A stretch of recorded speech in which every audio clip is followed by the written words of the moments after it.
And fact, schizophrenic meltdown. that's where we'll start the stream right there. A little quick recap because it has been it has been about 2 weeks since our last game. Um, 4 weeks. well, sorry, 2 sessions.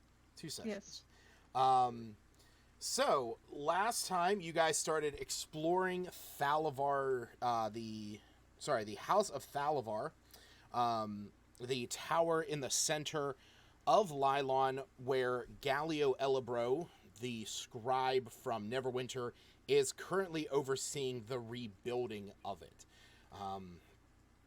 So when you guys were there, you had arrived. You had talked to Gallio, and he kind of explained that there was some spookies going on, and that that the guards had left in terror. So with that, you guys were going to start exploring around the tower.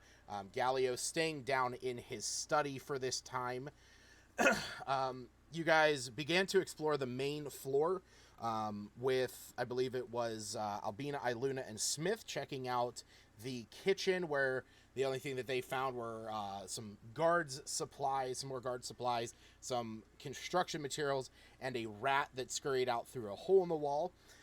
Me and you started exploring the room to the south of that, where you guys found Oh the yeah. small skeleton of an old fey creature that was underneath the rubble. You also found remnants of an old bed that would have been sized appropriately for this creature. You then went and talked to Gallio a little bit more just to find out what had actually gone on here, and he explained that back in the day, this tower used to belong to a great wizard named Thalavar, who was interested in planar travel and beings, and that he had this thing called the planar beacon, which he set up at the top of the tower and used it to draw forth creatures from across the planes and trapping them inside the tower for him to study. So this was it was later destroyed during the spell plague, at which time, the creatures that were trapped in there broke free, in fact turning the planar beacon's beam around onto the town of Lylon, and it was up to heroic adventurers from that time to go in and put things right. Now they are looking to rebuild the tower, and get it, at least back into its former glory, regardless of the existence of the planar beacon now, which, as far as Gallio is concerned, is not here. You guys then headed upstairs to check out the second floor, which was more or less filled with just books. They were a lot of Thalavar's works. They're all written in a pictographic code that is indiscernible by anyone here in the group, as well as Gallio himself. But another thing that was in these rooms were statues of Mistra. Upon closer inspection to these, Smith noticed that there was a sigil in the back of each one of the statues, or at least the one he was looking at, which was revealed to be of transmutation magic. He then asked Iluna if she could mend it, and as soon as she did, it came to life and began attacking those in the room, which, if I'm What not a- mistaken, was Smith, Albina, and Iluna, and it was actually going after Anime quite a bit. So combat ensued. You guys were able to wipe this thing out, and Wu had actually hauled the one in the next room out a window and dropped it so that it shattered.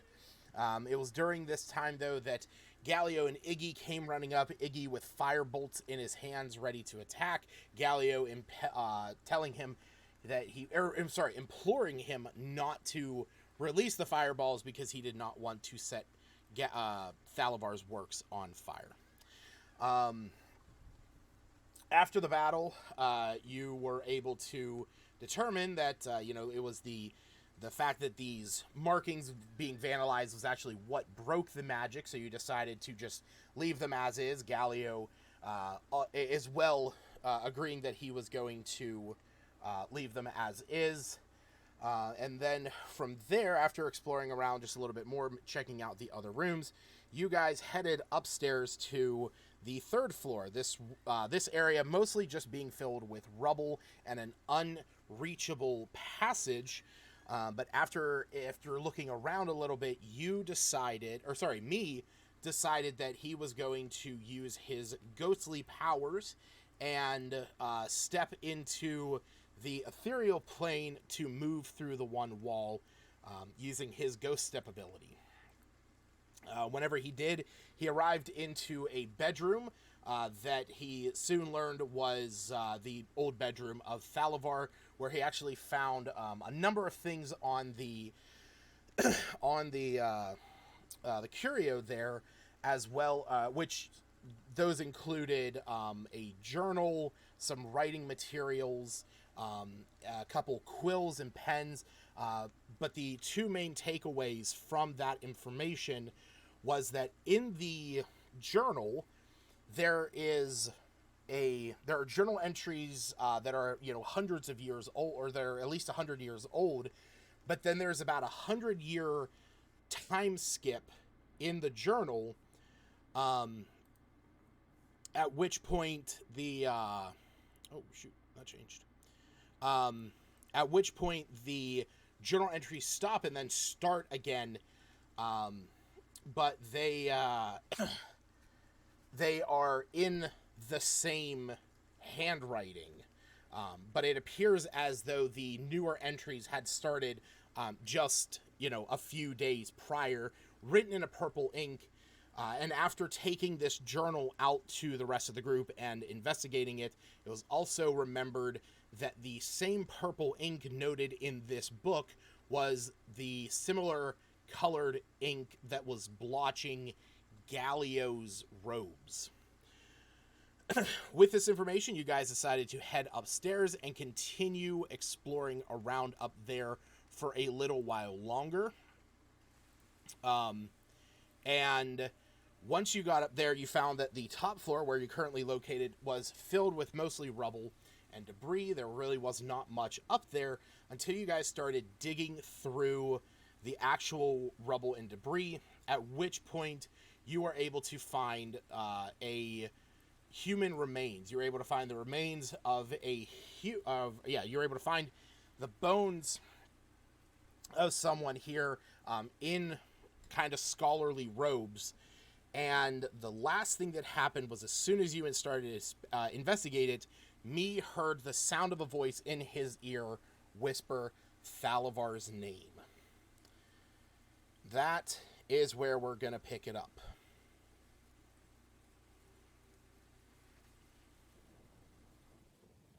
I see a blank field. Oh, yeah, I was gonna ask that before, but I thought I'd. There we go. So Oh, there we. we're picking up immediately after I hear the small little fairy voice saying Thalavar. Yes. Yeah. Yeah, you hear Thalavar. You hear the name of Thalavar in your ear, as you first lay your hand onto a part of the body, a part of these bones. If I turn to like the left or right, wherever I heard the voice, do I see a small little spirit or no? You do not. Okay. I'll turn to the group and be like, I'm thinking this was Thalavar. Or let's just say something's telling me that this right here is Thalavar. I'm gonna take the fairy bones out of my pocket or the pixie, whatever, and Okay. put it next, like kind of put it next to the body. Okay. Put it in. If his bones are here and the writing wasn't that long, I don't think he's traveling between realms. I think he could be stuck in the ethereal realm, but he could very well be traveling through time, and that's why he can't make it this far, because it's his dead body up here. Yeah. Like the journal. said. Like the journal said. We still got to find that device, though. Just as a Still reminder, playing. the journal, because I did mean to make sure I touched on this stuff. Yeah, the journal, beyond also explaining about about how much of a gap there was. The journal also explained that Thalavar, in his more recent notes, had started to visit a destroyed, ruined version of his tower each night. Um, that he would approach a pile of rubble in the ruined chamber where the beacon once laid, and now every time he draws near that, a terrible dread holds him back, and that he wishes his fairy servant Soapwort were there to assure him that he was dreaming, but the fairy never returns up. Not to metagame, but I've played Bioshock Infinite before, and you're not supposed to see your own dead body. Well, you didn't quite see it.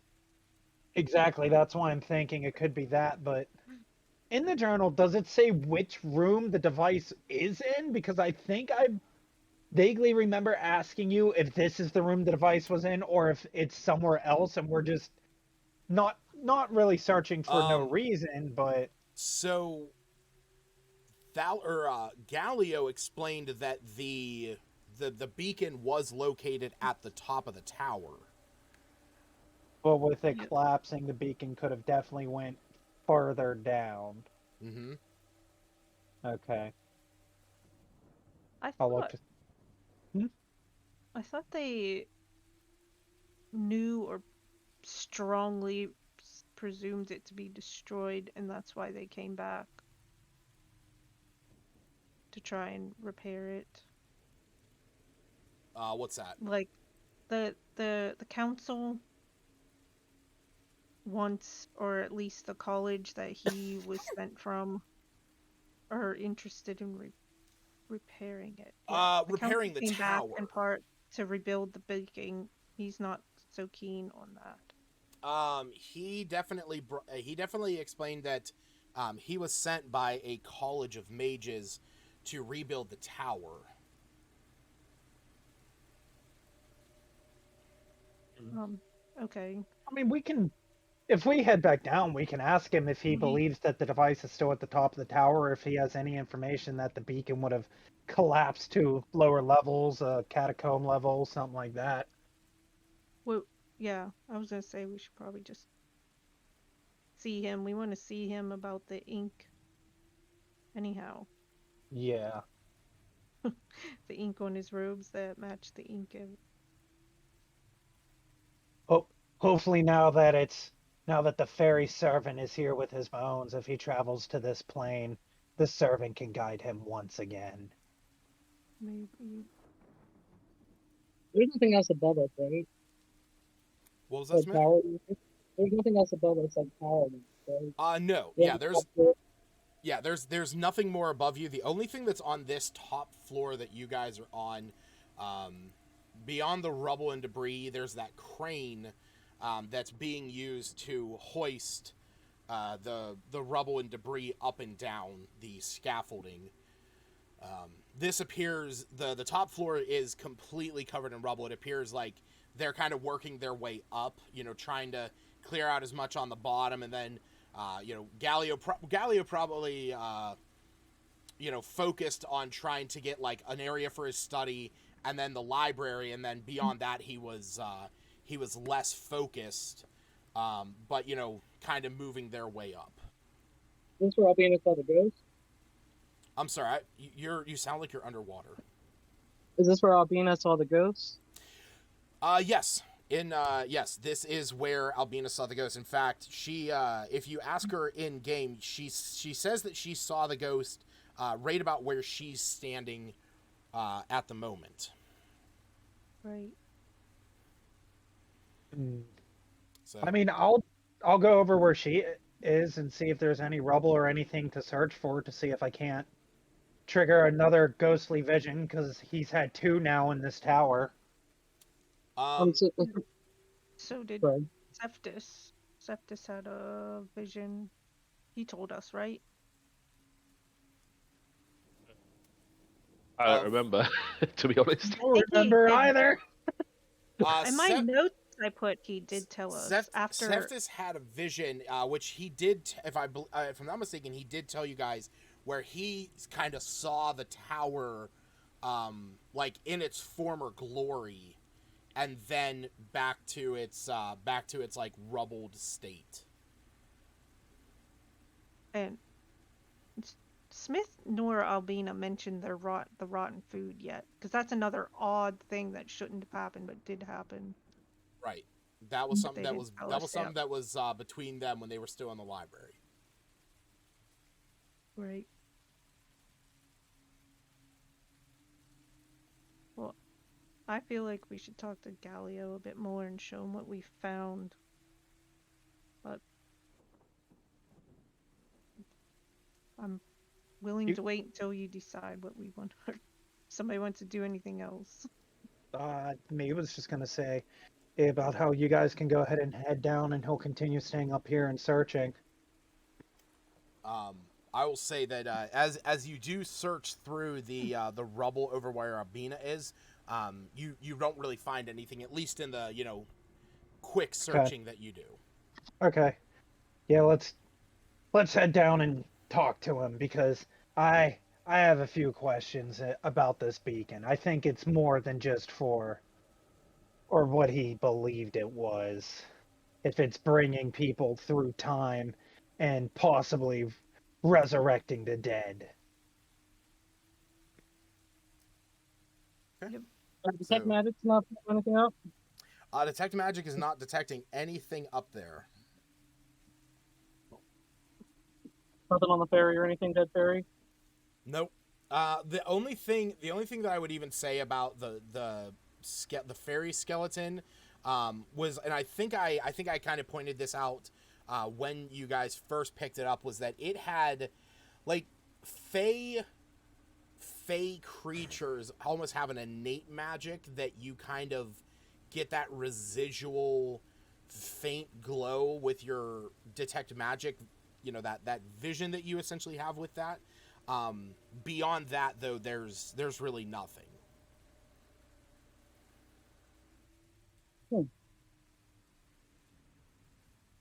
We're not being able to see any more ghosts or anything up here?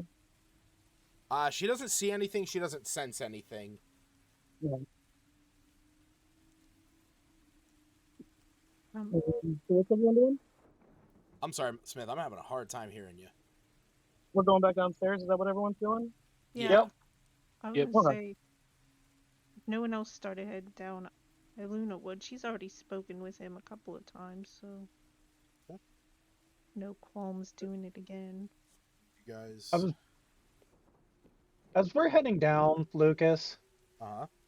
I'm trying to think, because I don't get any of that to level 9, but is there a way, just because of the class that I picked and whatnot with that, is there a way that I could possibly attempt to, like, free myself to be open to spirits or something like that? Because I know at level 9 is when I get tokens of the departed, but I'm already so akin to death as Wells of the Grave and so forth and all of that fun stuff. I mean, and Whispers of the Dead. The tokens of the dead has a lot more to do with when a life ends in your present. I mean, I will say, is there a way that I can possibly tweak the Whispers of the Dead? Because it gives me proficiency in different things or whatever, and it would be more using that as a literal sense to see if I can't zero in on that small voice that I originally heard.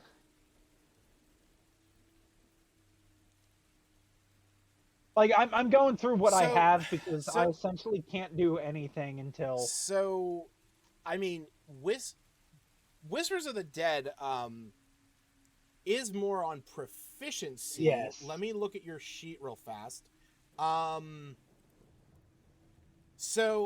Okay, so yeah, you are connected to the dead. You do have some of this foreknowledge. So here's what I would say. Me would be at least aware of ritualistic means to reach out to the dead. Via that knowledge, you could surmise that, like, beefing up your either religion or arcana knowledge, you know, and basically reaching out, you know, like using that Whispers of the Dead ability that you have to in conjunction with, you know, some kind of like seance or some kind of ritual or something like that that would allow you to commune with the dead, because there are rituals, like, you know, not necessarily you know, everything tied to a spell or ability, but just like, you know, a physical ritual of you know, like, you know, I'm thinking of like the classical, like, you know, you get a like a cauldron, you know, you put like, you know, Eye of the Newt and stuff like that, and, you know, call upon the spirits of the dead, something like that, and having that proficiency with arcana or religion, you know, or arcana and religion may benefit you in that moment. Okay. As we're heading down the tower, I'll go ahead and voice up about that, saying we could attempt a seance. It's been a while since I did, my aunt, because I tried. That's how I tried contacting the captain, and could Mm, try seeing if that would work. Um, hmm. Iluna's thinking about her Fey Tide pendant. I don't think it's gonna do anything extra, but she might, You mean the one for your family? Yep. The one that allowed her to travel to the Fey Wild, and we got a little tiny Fey fairy. And the planar beacon brought things in from all sorts of places. That's true. It probably won't help, but she's definitely got it in the back of her head. Yo, Howdy. it's a Hannah. Hannah. Hey, I just realized it's an hour less here, but so it's 6:30 there, but it's 5:30 here. I'm like, I could sit in on this session. I could have been in this session for a bit. Oh, that's all good. We started maybe about 6 o'clock, and the group is currently heading downstairs to go and talk with Galio, to discuss with him any more details about the tower and about Thalavar. But me has just thought of the idea of possibly performing some kind of ritual or seance to commune with the dead fairy and or Thalavar. I feel like Alvina should just send her spirit guardians on him again. I'm just Keep him protected. I mean, But yeah. it's worth a shot. Okay. All right. So yeah, you guys head downstairs. You see Iggy just kind of like sitting on the table here. Galio is at work in his office, so you guys have full free action. Iggy, Smith, and probably you, basically all of you magic users, are probably going to need some help with this to try and perform this. Yeah. I mean, Galio comes over and like peeks his head out. I'll turn to Gallia and be like, hey, do you by chance want to help with this? We might be able to contact Thalavar, or at least his servant. Well, Actually. Me just goes, actually, we would need something to tone them to. He'll be like, you guys stay down here. Thalavar, if you can get something of like a pot or something like that, I will be right back. He's going to run immediately back upstairs all the way to get the fairy bones and possibly one of Thalavar's bones. Oh. Because he's, Okay. in his mind, he's like, it has a connection because it's connected to them. He used the hat for eye, so maybe if he uses the bones for them, it would work. Okay. I presumed he brought the bones in the first place. Oh, Yeah, no, yeah. because he laid them together up there. Right. So you Galio nods, and as you run away, he kind of like looks at everyone. He says, "He called me Thalavar. My name's Galio." He has a theory. We found some bones. Oh, not beyond the ones that you found down here. Indeed. They seem human. This And very well I could be guess the bones that's- of Thalavar. I'm guessing that's what he's getting. Where by chance did you find them? Was it like near the cells? Near the cells? The jail Yeah, it was up on cells it was and up on the rubber? 4th floor. Yeah, up at the 4th floor, near the cells, under a bunch of rubble. I see.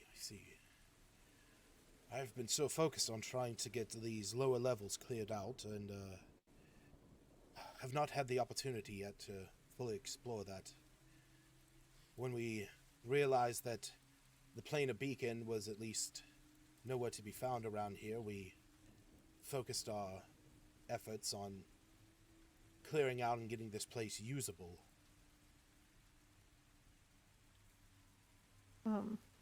Understandable. Am I back Oh. now? I was gonna say, it would be me who still had the ink and the journal and everything. He Yes. that Yes. didn't pass that off to no one. And he just kind of took off. Yeah, me probably has more he wants to talk to you about. It is at that point that you hear the pitter-patter of little goblin feet coming down the stairs. Well, I use Fury the Small on the DM. Yeah. You Um, are small. as I reach down there, I'll be like, all right, we're gonna try a seance and see if we can't communicate to one of them, if not both of them. I'll be like, oh, I have another item that he's personally attached to, and that's whenever he pulls out the journal Okay. and he'll look over at Galio and he'll be like, interesting thing about this journal, it's Thalavor's personal journal. It has an entry from, what was it, like a week ago or something? It has multiple entries from the past few days. This journal's been being kept up with literally within the days, which... And, he has to see it. As soon as you bring it out and you start talking about it, he has to see it. Yeah, I hand it to him, and I'll open it and hand it to him and point to the page wherever it says Talavar's been seeing a destroyed tower and so forth. To where it was just very recent. You see his eyes, oh, shit. Discord! Sorry, I'm just eating dinner. Hey, Lucas? Hey, buddy. Lucas's camera went away, and You good? Hannah's camera came I'm on. good. I'm good. I'm good. There we go. Oh yeah, we gotta readjust. Yeah, I forgot we're on stream here, and I'm sitting here eating a That's sketty fine. in front of everyone. You know what? I eat on stream. I don't care. Yeah, I always. I'm eat food. not living a life where I want people to think that I don't eat. You can fucking look Yeah, at that's me. right. That's right. Lucas, I don't know how to tell you this. They can Yeah. just look at you They and can tell just that look. you eat. That's right, baby. They don't have to think that you don't. You just go like ahead that- and turn on no- your camera like this guy eats. Nobody has ever looked at me and thought, man, that guy should just eat a sandwich. It's all because of your skin. You That's have right. beautiful skin. See? That's right. I got Yeah. that. I look like Well, I look like a well-fed skin. goddamn whale because I also got the ambergris going on with all this oil. I got some sunburn last night. Yeah. I went I- out for the first time after recovering. I get a nice farmer tan every time I go mow the lawn. I went to the hotel, and I was in the pool for an hour, and I got sunburn. I have a bathing suit sunburn. Wonderful. Jeez. Oh. Last time I was at a resort, yeah, that's all I was. I was just solid red the entire time because I don't tan, I burn. Yeah, Yeah. like that. Oh. And it was So- only 85 degrees. Right now in Houston, it's like 93 outside. Ridiculous. Nice. That's not too bad. All right, so you see Galio's eyes just like feverishly going back and forth across this across the pages on the book here. Your And- cam's off, Lucas. Oh, I did. Oh, yeah. There we go. And his like you can see what would look like a normal person reading fast. This is like twice that, and in fact, you can see that he's almost murmuring something to himself as if he is casting a spell. You don't see anyone who is looking at the book. You don't see anything in it changing. but you see him like murmuring to himself, and he finally stops and he goes, "Where did you find this?" It was up in his room. There was a bunch of rubble. I had to turn into essentially a ghostly form into the ethereal plane and walk through it. The nines. We have. When we first got here, we started to explore the upstairs, and we saw how rubble filled it was. We assumed there wasn't going to be anything of great import in there, and the only other way in was through a window up on the third floor. But to think that this has been lying in there ever since. This is why I was trying to tell you at the start that whenever you were saying there was no such thing as ghosts, I'm kind of cursed and I am more or less a ghost myself. So It is not so much that I don't believe in ghosts. I respect the dead. I just did not believe that there was actually. I believed that there was either a logical, normal reason, not something that is of the dead. well, that I'm was theorizing causing- it might be this planar beacon that's creating after images from people from the past. If he's currently writing in his journal, or like Well- he's here and alive now. But that is the The ink. thing. It is. The planar beacon has been gone for decades. The rumors held by scholars and adventurers that had visited this place since the time of the spell plague, that it was stolen, or that it was destroyed, but it hasn't been here for decades. So whatever is causing this, I am unsure of. The ink. Have you seen Yeah, ink? he'll pull out the ink There's- and whatnot. The magical ink or whatever. It's non-magical. Smith said it was just regular. Yes, this is stand, but, and he kind of like, he goes into his room. He pulls out he pulls out a secondary ink vial, and as he pours it in to the one, you can see that it all transfers over, and he goes, "This is very fresh ink. I mean, there's not even sediment settling yet in it, which, granted, can take days and weeks, but even still, with how long this has been sitting up there, it should have been dried up." And Was sitting next to the journal. then, But- who could have gotten up there Um, with this? Because this is not one of mine. I mean, this is just your run of the mill. This is just your run of the mill ink. That's also why I want to do this seance and see, because it's clear that the spirits are tied here, considering I heard the fairy, so they might know something. out of game, Mm-hmm. who noticed the ink on his robes? And it was mentioned. I thought it, Oh yeah, thought I it was remember because we Smith, said about possible but I think possession. Smith said, yeah, I think Smith Yeah. said, I'll say it's about Smith the ink because in the that robes. seems semi-likely. I honestly don't remember who saw that, unfortunately. I well, do remember one of you did, and it was brought up to the group. I mean, hey, with the Um, seance, we'll find out if he instantly gets possessed.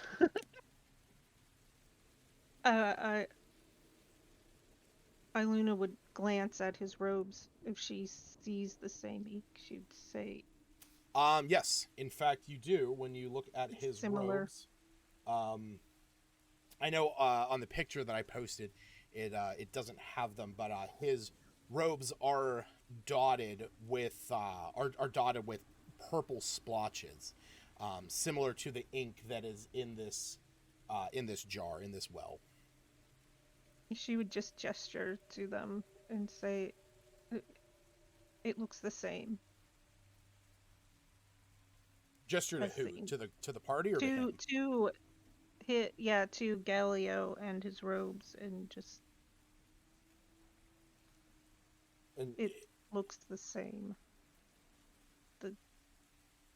you see that he looks down at his robes, and he looks at the ink in the book. He goes, "How could that be? I assumed that. I mean, these. You said you haven't been sleeping. Could very well. You're the catalyst. No. These came from whenever I was doing work here the other day. Well, only one way to find out. You said you wanted to possibly talk to him as well. Me gets that shit-eating grin across his face. You see a fair amount of apprehension in his face. And he looks at you and he says,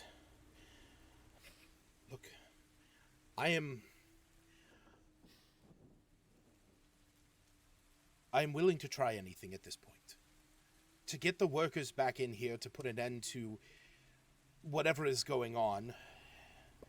If you think that you have a way to resolve it, then yes, I will go along with this." I believe I do. I just need his personal belonging and other stuff that he's attached to, which I'm assuming would be the journal and the bones, and I can see what I can do. He gives you back the journal. I would just need some assistance, because I'm not 100% on this. I'll help you. What kind of assistance? Like, Iluna casts spells, but it's not her main thing. I mean, He he does would have a essentially need necklace, anyone with though. Arcana or religion. I'll help you. All right. So I need to know from me. Yes. Who is it you are trying to contact with this ritual? I think I'm just trying to contact, oh, why do I forget his name now? Not the fairy. You're trying to reach out to Thalavar. Yeah, Thalavar, because I believe, because he was attached to the fairy, I have his bone, I have his personal journal and everything, that would be the stronger connection. I mean, in my mind at least, and in me's mind at least, because the last time he tried doing this, all he had was his captain's hat. Okay.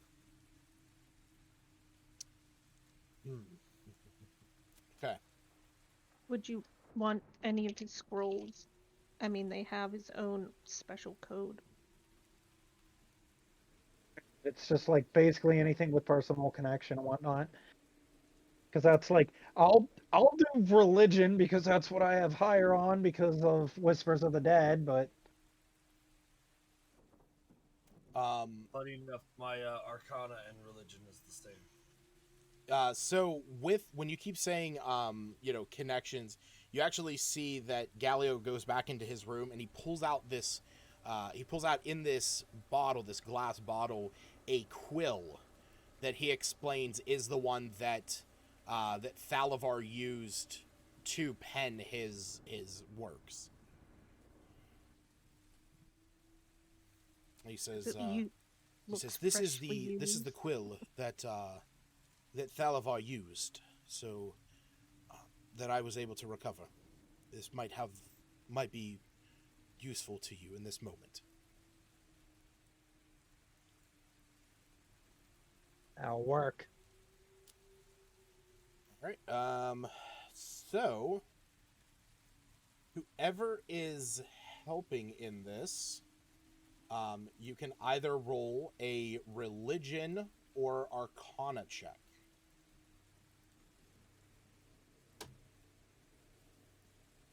Albina's super religious, right? Yeah. Hannah, you want me to roll for you? Yeah, I'm like, why am I muted? I mean, I realized I muted myself, and then I'm trying to type this all, like, I'm like, oh, I can't really do any rolls. And then you're like, you want me to roll for you? I'm like, yeah, that'd be good. No. I'm gonna roll. Did it click?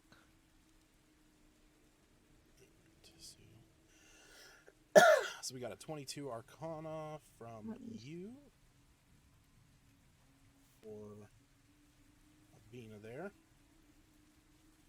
Nice. Go. As I said, it's been a while. It's been a while. There we go. Sort of here.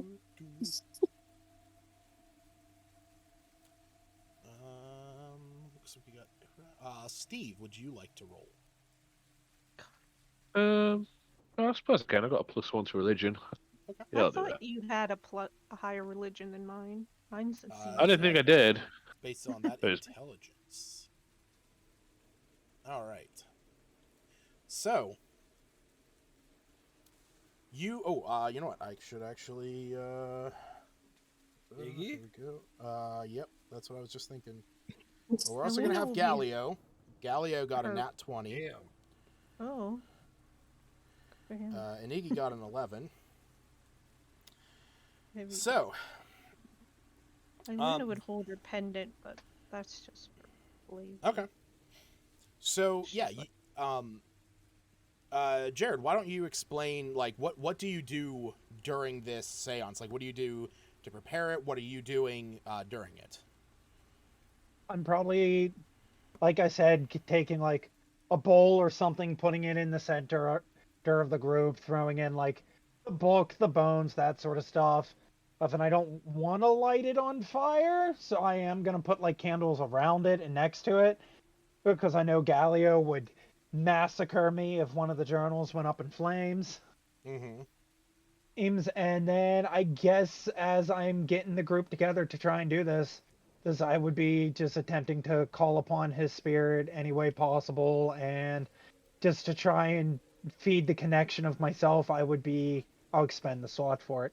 I'll be switching between my ethereal self and my regular self to try and deepen the connection with the ethereal plane.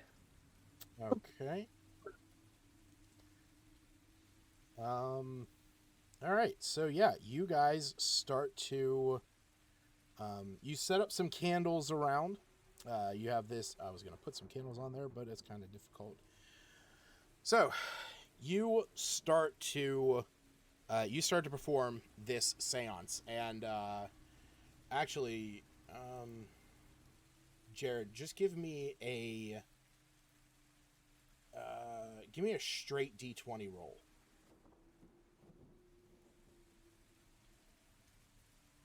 And you just put Thalavar's. 15. Huh? 15. Okay. And you just put Thalavar's bone in there. You didn't put the fairies? I did. I put Talafar's bone in there along with the fairies and the journal and that stuff as well, because, and I'm calling for Thalavar because I figured he was connected to the fairy, so I might as well. But if I get the fairy as well, that might benefit. Okay. So, while this is going on, you're beginning to do this chant.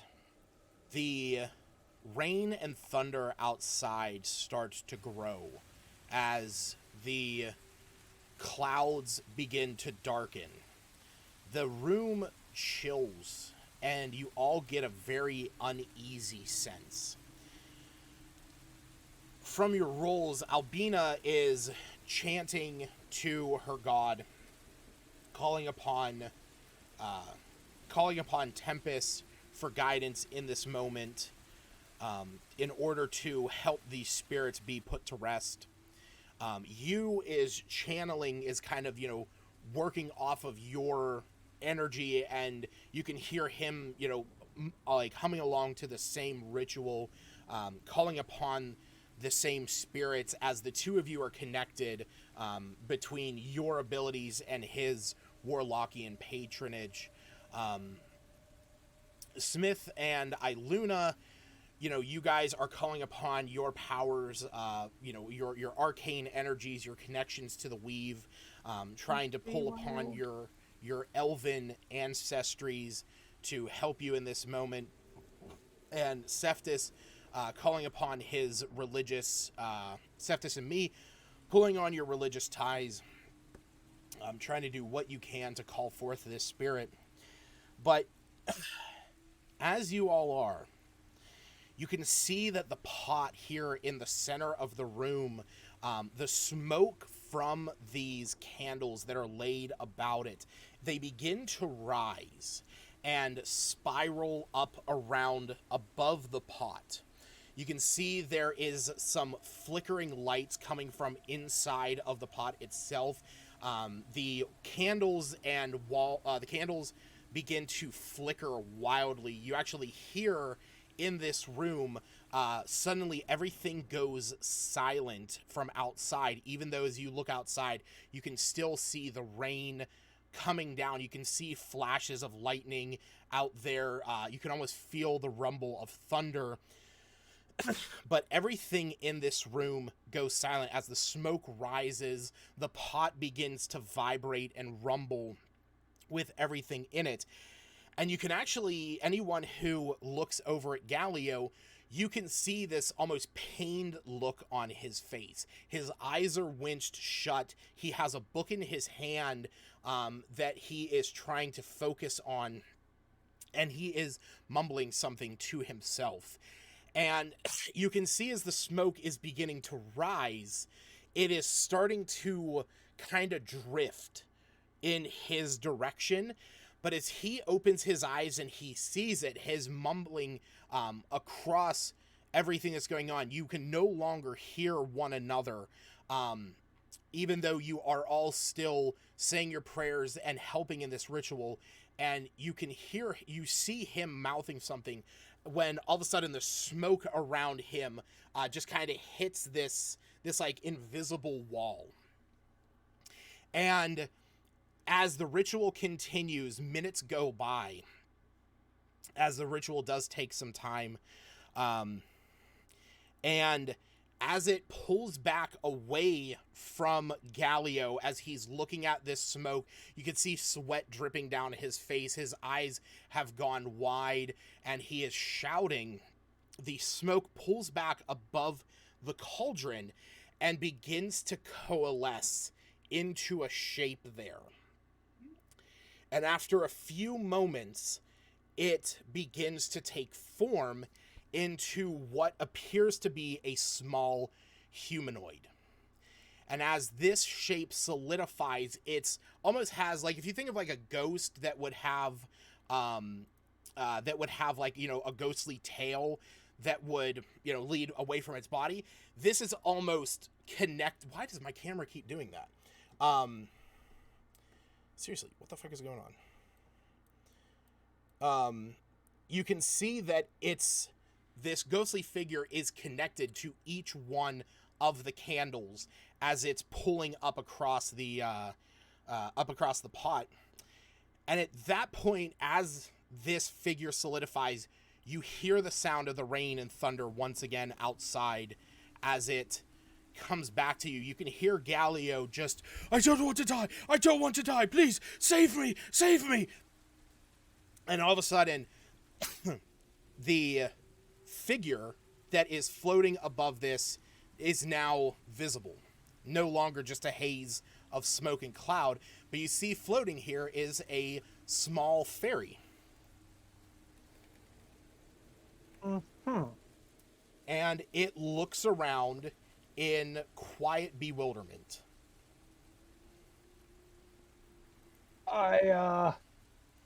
Hello? I think you're the one that went ahead and spoke to me upstairs whenever we found your master's body. You see that its mouth begins to move as if it is trying to speak, but nothing comes out. Interesting. Maybe it can write.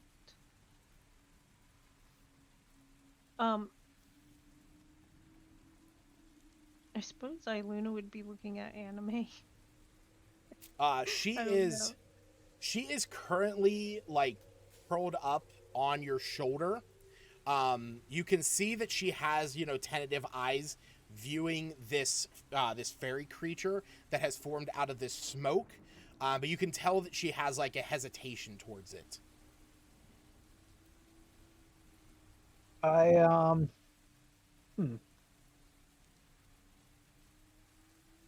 If you need a body to speak, I'll offer mine. It won't be the weirdest Well, thing that's ever happened. Are you fairy name that I wrote down and can't find now? Started with an S. It should be able to nod yes or no, I'm guessing. It does. If the name is Soapwort. I could not find it. Are you Soapwort? It looks over you and it nods affirmatively. I cast message and speak to it. Okay, what do you say? Hi, I'm you. You can see that it attempts to whisper, or I mean, it attempts to say something, but nothing comes out.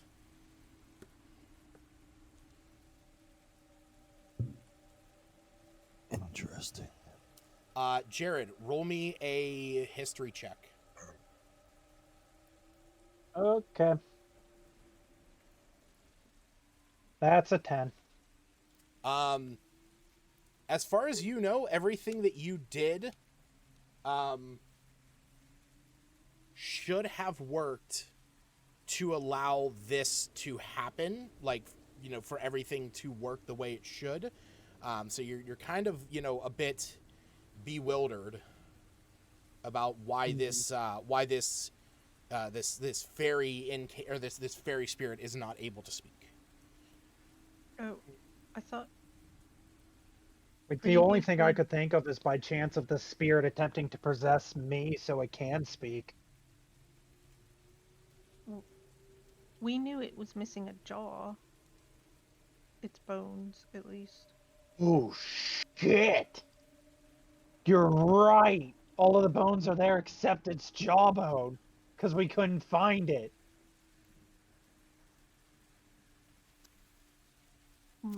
Yeah, you kind of think to yourself whenever Iluna brings this up, you know, you think to yourself that most spells that allow you to, you know, like speak with dead, for example, would allow you to talk to a creature, but only if it still has a mouth. Shit. Me just goes, and we weren't able to find the jawbone, were we? At all. You are not when you looked around that room. Would me know of any possible way of the... Well, no, because the fairy spoke to him before, through a vision. When he had the bones on him. So me will look at the fairy and be like, you spoke to me before. You can't speak now. Are you able to connect with my energy, whether it's through possession, how you did it before, or however, and by chance use my mouth to talk, because I've heard your voice already. It looks at you and nods affirmatively, but you can see almost a pained look in its face as it is saying this. Me will go ahead and extend his hand and be like, I'll do what I can, and I'll even use whatever my energy, life essence, whatever, to help you do so. And it kind of looks at you with like a bewildered, like a bewildered look, almost asking if you're sure. He goes ahead and gives his shit-eating grin, and he nods and goes, "By all means, I have reasons to speak to the dead of my own accord and bring people that I want back. So might as well start." Okay. Do me a favor, buddy. Roll me an Arcana check.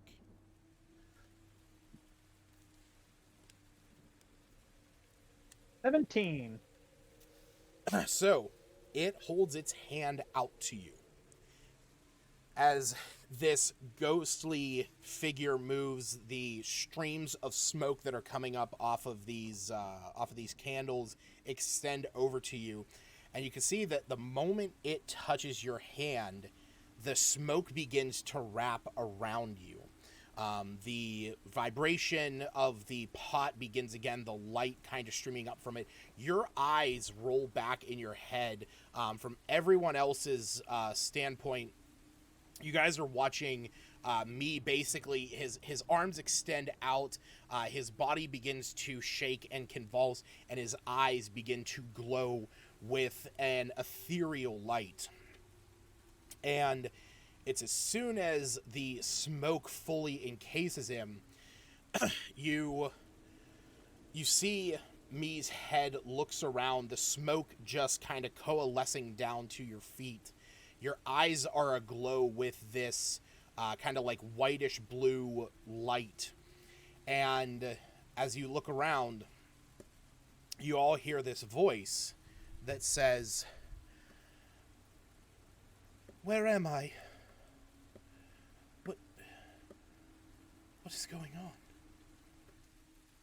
You guys have to talk because me's currently Why- being possessed. Why am I here? We're in Thalavar's tower. Where is he? No longer with us. What has happened to him?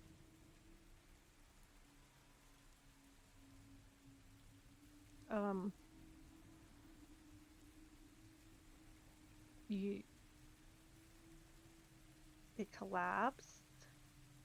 And he, like, Are whenever are you unaware?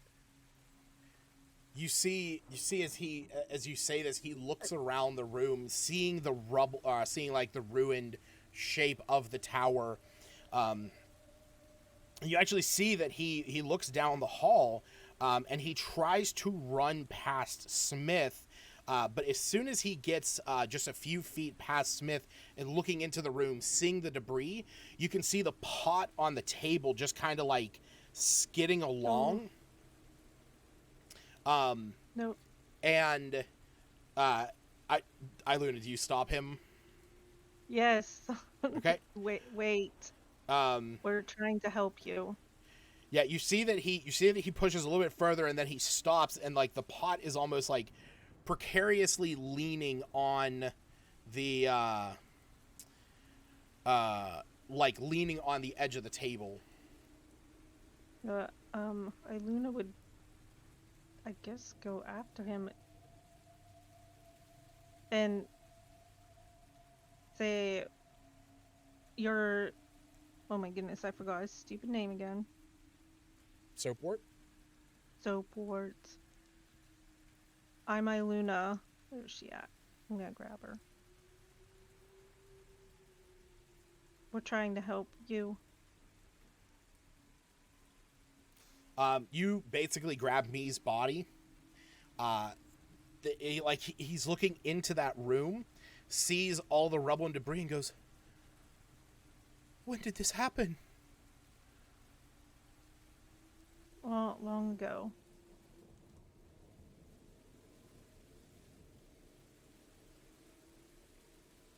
Like, Iluna's thoughts are, how are you not aware you're dead? But she doesn't know how to tactfully say.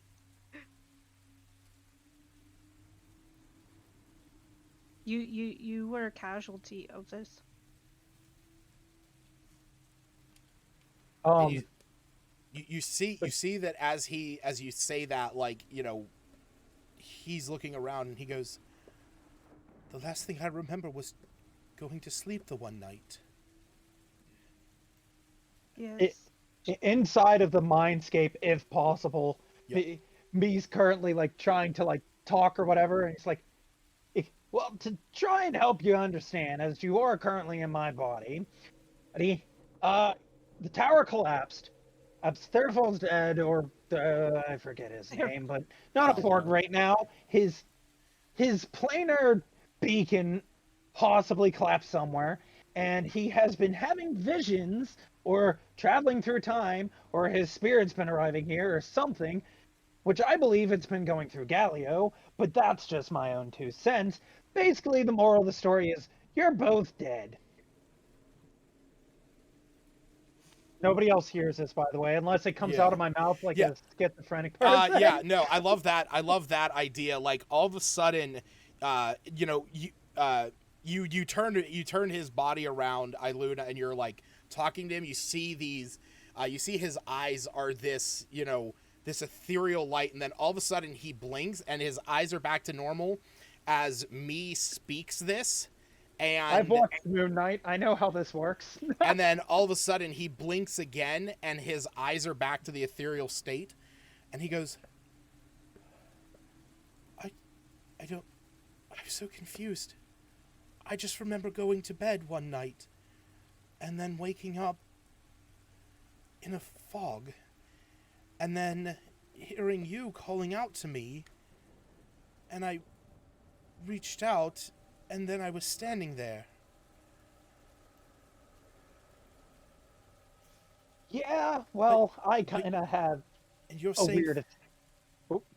and you're saying that Thalavar is dead as well and he's in trouble. Yeah, much time has believe passed. so.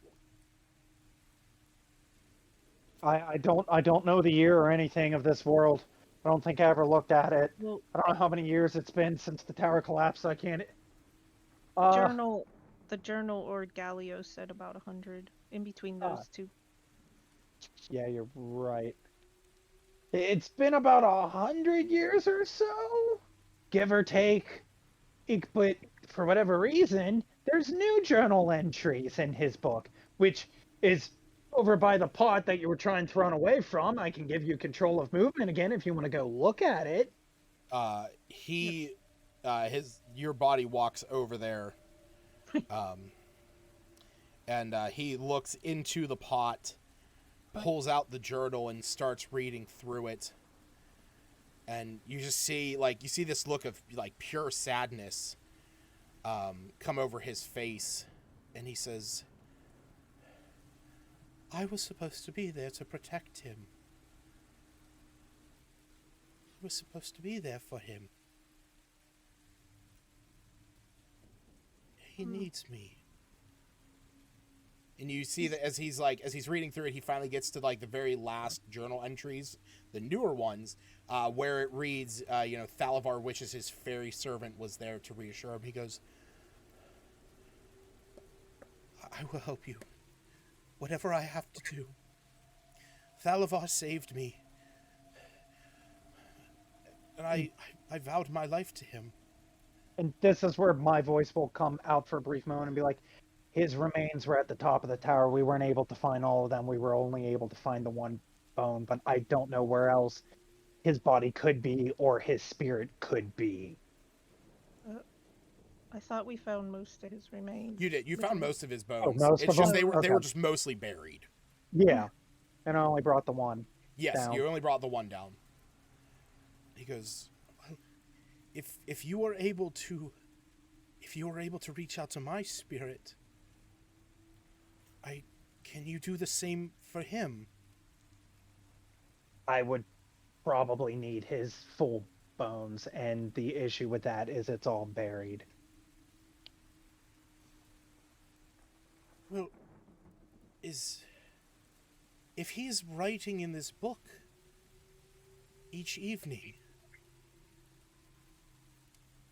is he going to do that again this evening?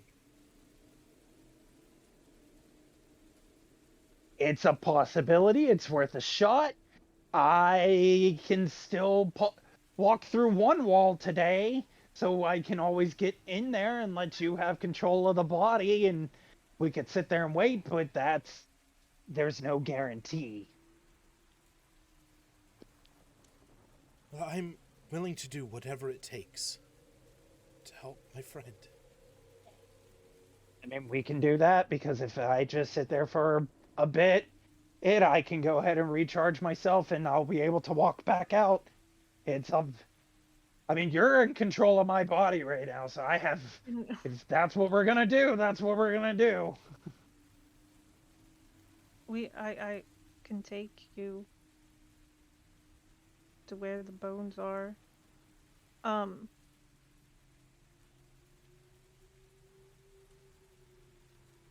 I was gonna say she wants to talk to me, but me's not here.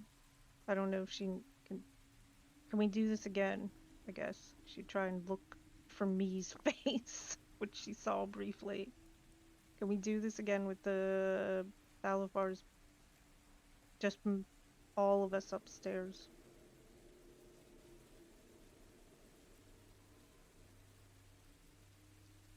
So are you moving? Are you guys going upstairs with all of this?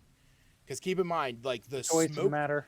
the smoke trail right now is like coalesced still around me's feet, and it's still coming from the pot and the candles that are on the table. Yeah, I guess me would take over for a brief moment and be like, if we are heading up there, we have to take the pot and the candles, or else the connection will break. Yeah. What? Everybody grab something. I grab a candle. Like, I feel like Iluna would be near this pot anyhow and kind of like saw that the smoke trailed down the hallway and the pot seemed to try to come with it. In a sense, I kind of want you guys to get like the imagery. This pot almost acting like a genie's lamp, with like the trail coming, from me's feet to it. And me just get in the pot. Just how heavy How is big's it? the pot? Am I tiny enough? The pot is not that big. I mean, it's basically a cooking pot, not big enough for a goblin. Damn, Be essentially, you guys are gonna have to carry the stuff, and then I'm gonna have to follow. Well, Iluna would grab the pot. It'd be like Galileo, let's go. We're gonna solve Yeah, this. what's with his you. opinion of all of this? He's silently going. Yeah, like he's looking at all of you as this is all going on, and he's like he's been silent this whole time. When you guys finally acknowledge him, he goes, "When you were doing that, I felt a presence within me. It felt as if I was going to vomit. And with every word out, and he gestures to me. He says, with every word out of his mouth, that smoke grew closer. I got terrified. I felt as if I was losing myself.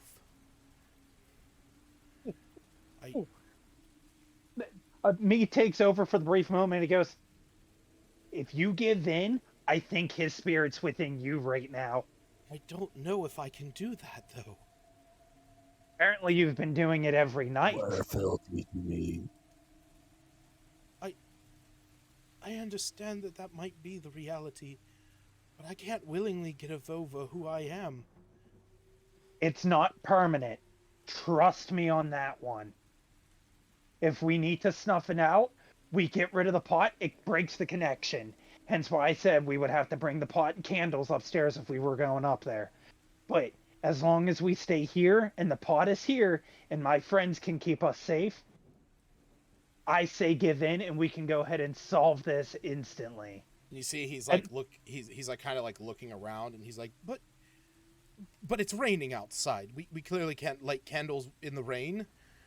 That's why I'm saying we don't have to go upstairs if you give in now. I don't know. I don't know if I can. Listen, it's either that or I'm going to have the big metal guy here knock you out and let your subconscious do it. The choice is yours, Scribe.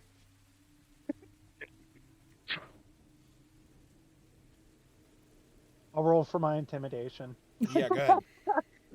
Even though it's a +0. Yeah, that's a 3. Can I back him up on that intimidation? Sure. What are you doing to back him up on this? Can you back me up and just flex Who's your gonna knock robotic him out? muscles? All right, go ahead and roll intimidation. You. Just flex your muscles. Show how terrifying you are. Oh God, you! The backup goblin. Yeah, he's gonna fuck you up.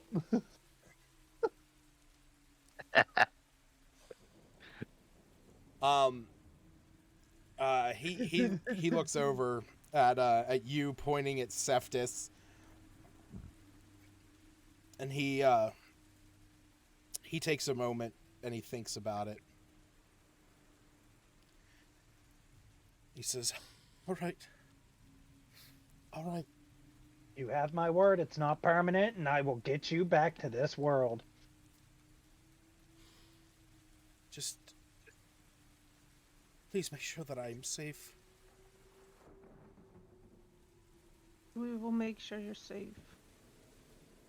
We just want these souls put to rest, I think. That I and the make no planar beacon. promises. Do you know how much money I can get on the black market with a device that can go through realms? So much money. Like, so much. I could start my own business. We. I understand. I'm ready.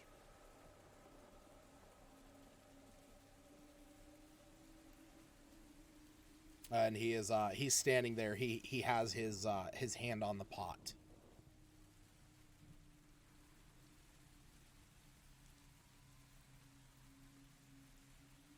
Hello? What? He said that he is ready, and he has his hands on the pot.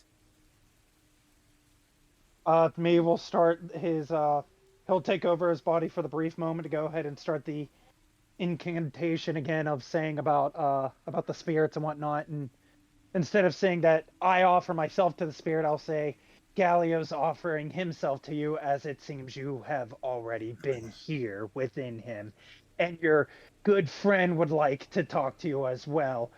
Oh, go ahead and let him know that you're here too, fairy, as his eyes go ahead and roll back into his head. You hear those of you see, the eyes go back to the ethereal light, and he says, "Thalavar, I am here to help you. We will walk again in the afterlife as we did in this life. I am here for you, friend. I will save you just as you saved me." And you see Me's eyes roll back to his normal self. All right. Luna would put a gentle hand on Gallio's back. Okay. So, reassuring. you see he looks over, like you feel that he is trembling. Like when you put your hand on his back, this man feels like he's operating a jackhammer right now. Like him holding onto the pot is almost what's stopping him from digging himself into the earth. Oh no. And with that, we will say that Me starts the ritual once again. Everyone go ahead and roll your checks again, either Arcana or Religion. Yes. My rolls are absolute garbage today. Yeah, mine too. Mine taunted me with a near 20, but no, 8. I have nothing to buff this with. The fairy roll too. It's inside my mind. Can the fairy give me advantage? The fairy is not going to roll, but Iggy is. Gallio is just giving himself over. Iggy got a 21 though. So 21. While this is going on, you see, Me is beginning the chant again. The smoke now from these candles lifting up. There's almost 2 streams of them. One that's remaining connected to Me's body. The other one hoisting in the air and starting to coalesce around Gallio's wrists. While this is happening, you see Gallio's eyes start to go wide, and he tries to calm himself. He feels Iluna reassuring him behind him, and you see the smoke going up his arms. And he's still in this moment, standing there. He has his hands on the pot. He's not he's not murmuring to himself this time. He is watching the smoke, but you can feel him trying to pull away Iluna. But he is holding himself there, and you can hear him starting to say, "You got this. You got this. Put it into this now. Put it into this now." And as the smoke is starting to wreath up his arms and get to his shoulders, it gets to right about his neck. And it's at that point that you see his eyes starting to roll back in his head. When that happens, his hands look like they are trying to like pull the pot off of the table. But his fingers are slowly ungripping from it. You can hear these screams and ghostly wails coming from him as this is happening, and the smoke is inching up his head. And when it finally covers his face, you see his mouth opens up. This light shoots out from his mouth and his eyes as you hear this high-pitched wail. As soon as it does, he almost falls to the ground. Smith and Albina, the two of them standing across from one another, kind of maintaining this eye contact. Albina praying to her god Tempest, and Smith calling upon the powers of the weave. And between the two of you, you actually reach out and you grab his hands on either side of this pot, pulling him forward, putting his hands on the pot, holding him there, as you see that he was trying to get away from it.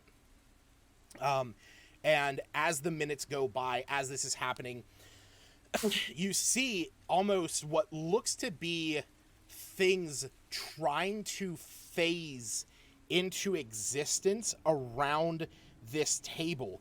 Things that you have never seen before in your life. And they kind of like dot around the room in like up in the air. And what they look like is these quick momentary images. Give me 1 second to pull up the picture.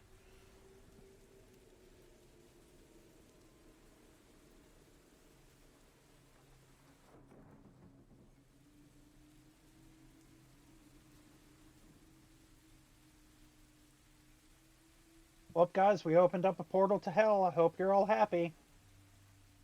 Fireball. I cast fireball on everybody.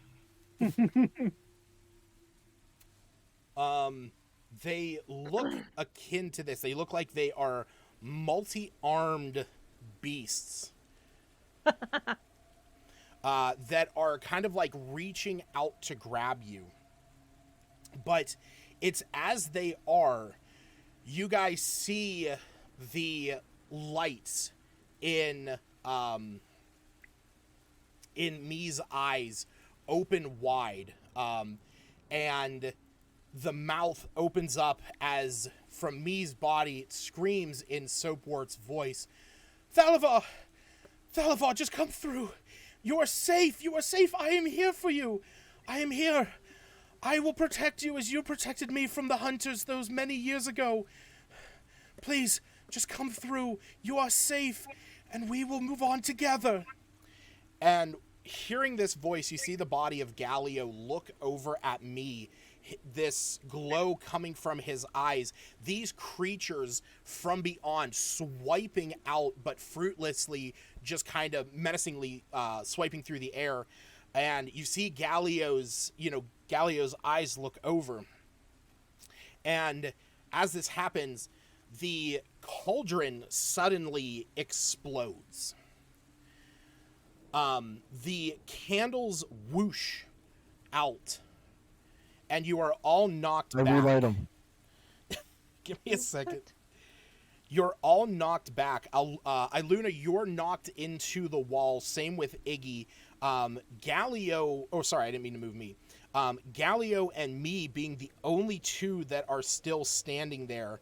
But as soon as you guys as soon as you guys all look again, you can see that the smoke that has coalesced around Galio's feet and around Me's feet is starting to pull in 2 new locations where the pot was.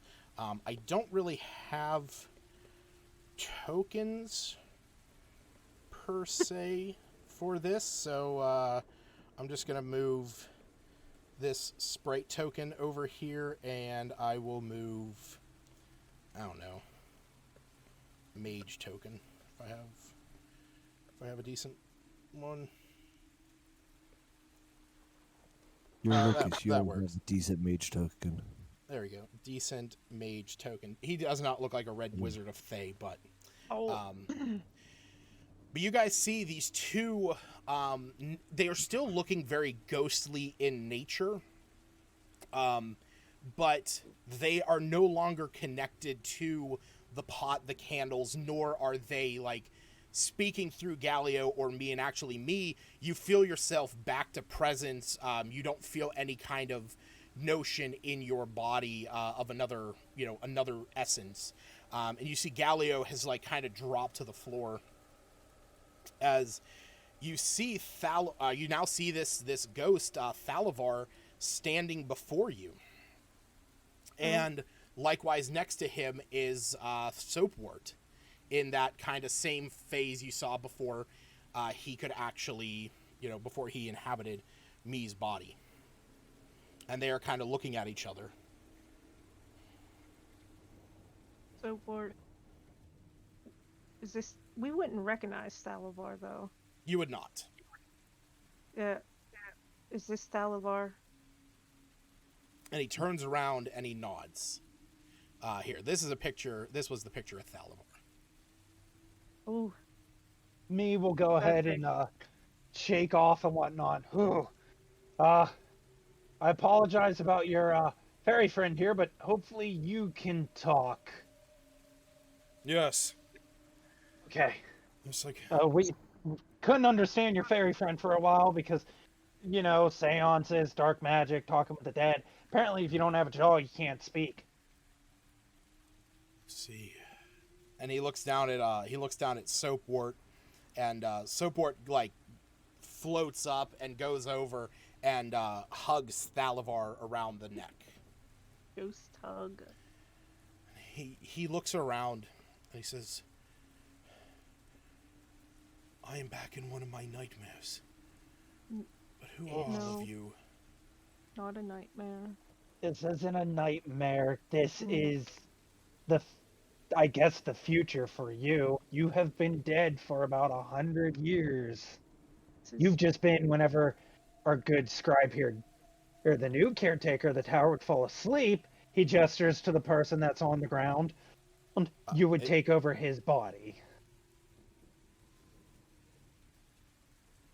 We're here to help you. What has happened to my tower? I've had these horrific nightmares of it in a destroyed state. The last thing at the beacon. It's been destroyed for 100 years. Destroyed or lost, for a better term. We can't find any remnants of it or anything here, and your tower's been put into some horrible disrepair. It's been abandoned for most of the time. I'm trying to remember the history. Yeah, Galio stands up and he says, "Thalavar, it is an honor, sir. My name is Galio Elibro. I am a scribe. I've been sent to restore your tower. I know it has been quite a long time, but your tower was destroyed in an event known as the Spell Plague. You see, there was a period of time when the weave was destroyed. Magic ceased to be. And You see Thalavar, he looks down and he says, "The beacon stopped. The creatures within, and it exploded. It brought down the tower. Those were the last memories I had." And you see Galio looks up and he says, "We tried to. We are in the process of rebuilding, but as they said, the planar beacon is nowhere to be found. And it will be difficult to rebuild it without your knowledge. Your books are grand, but near indecipherable." And Thalavar looks down at all of you, and he says, "For so long, I've had these nightmares. The horrors of what happened to my tower. Now I know that they were not merely dreams, but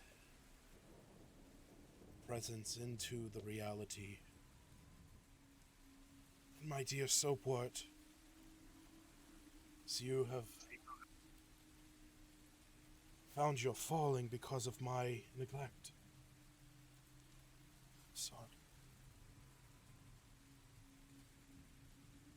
And he looks over at Galio, looks over at all of you, and he says, "Thank you. Thank you all for reuniting us. For allowing us to have the chance to move on."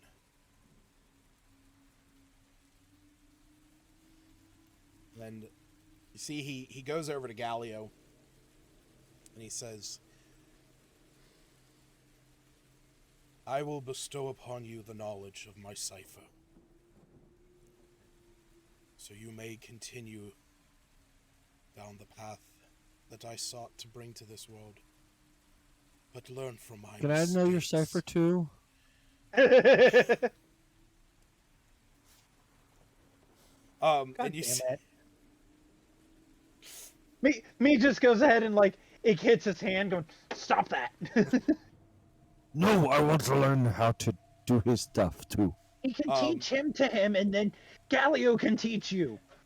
you see Thalavar's ghostly hand reaches out to Thalavar's ghostly hand reaches out to Galio, and the moment that he touches his head, you see Galio's eyes roll back, and soon as he pulls his hand away, he goes, "Oh my God, I understand it now.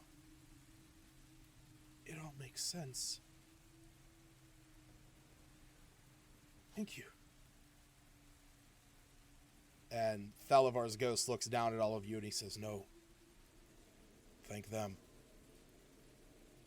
It was because of their willingness to reunite us." He looks over at Soapwort. He says, "That I was able to find my way from that waking nightmare. Thank you all." And he looks down at Soapwort, and at this point you can see that this whole time, Soapwort had his head buried in Galio's, like right into his beard, and Soapwort pulls away, and he looks down at all of you and he says, "Thank you. I'm so happy to be reunited with my long lost friend. Should you all ever visit the Feywild, may we meet there." Oh, Iluna would definitely respond. Is- That with her pendant, she would just, I don't know, make it known. She wouldn't say anything, or maybe I've been there once. So Before they captivating place. before they start fading away, me will look at them and be like, and if you see some crazed bird brain in laughing at my expense, let him know that what's left of his crew is doing just fine. You see Soaport nods. As me puts his arm around you, he like, we'll make sure that he comes back eventually at some Oh. point in time. Yeah. And as me puts his arm around you, you is going to change into the bird of I, Okay, yeah, and then yeah. back into you. Okay. Basically Kind of looks give like them this. The idea of what he looks like. Yeah. Gotcha. All right. And so after a few seconds of this, you start to see their shape and form begin to disperse as it just kind of their figures begin to waft away into the nothingness. Do we need to For wait fading. for us? That's right before the last like light sparks out, me just yells out, and tell him I'm sick and tired of his damn cursed hat.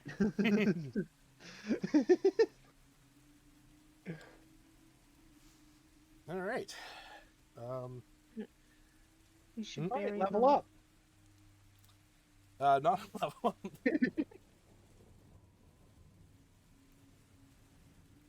Yeah, Luna would make sure Galio's doing all right. Yeah, Yeah. in the rougher way, me will go up and just give him a hearty pat on the back, saying, see, I told you it wasn't all that bad. He looks around and he says, I guess I just was not prepared for that. But knowing what I know now, and he goes back into the room and he pulls out this book and he starts looking through it and he goes, I understand it. It makes sense now. Do you, though? Yes. You teach me?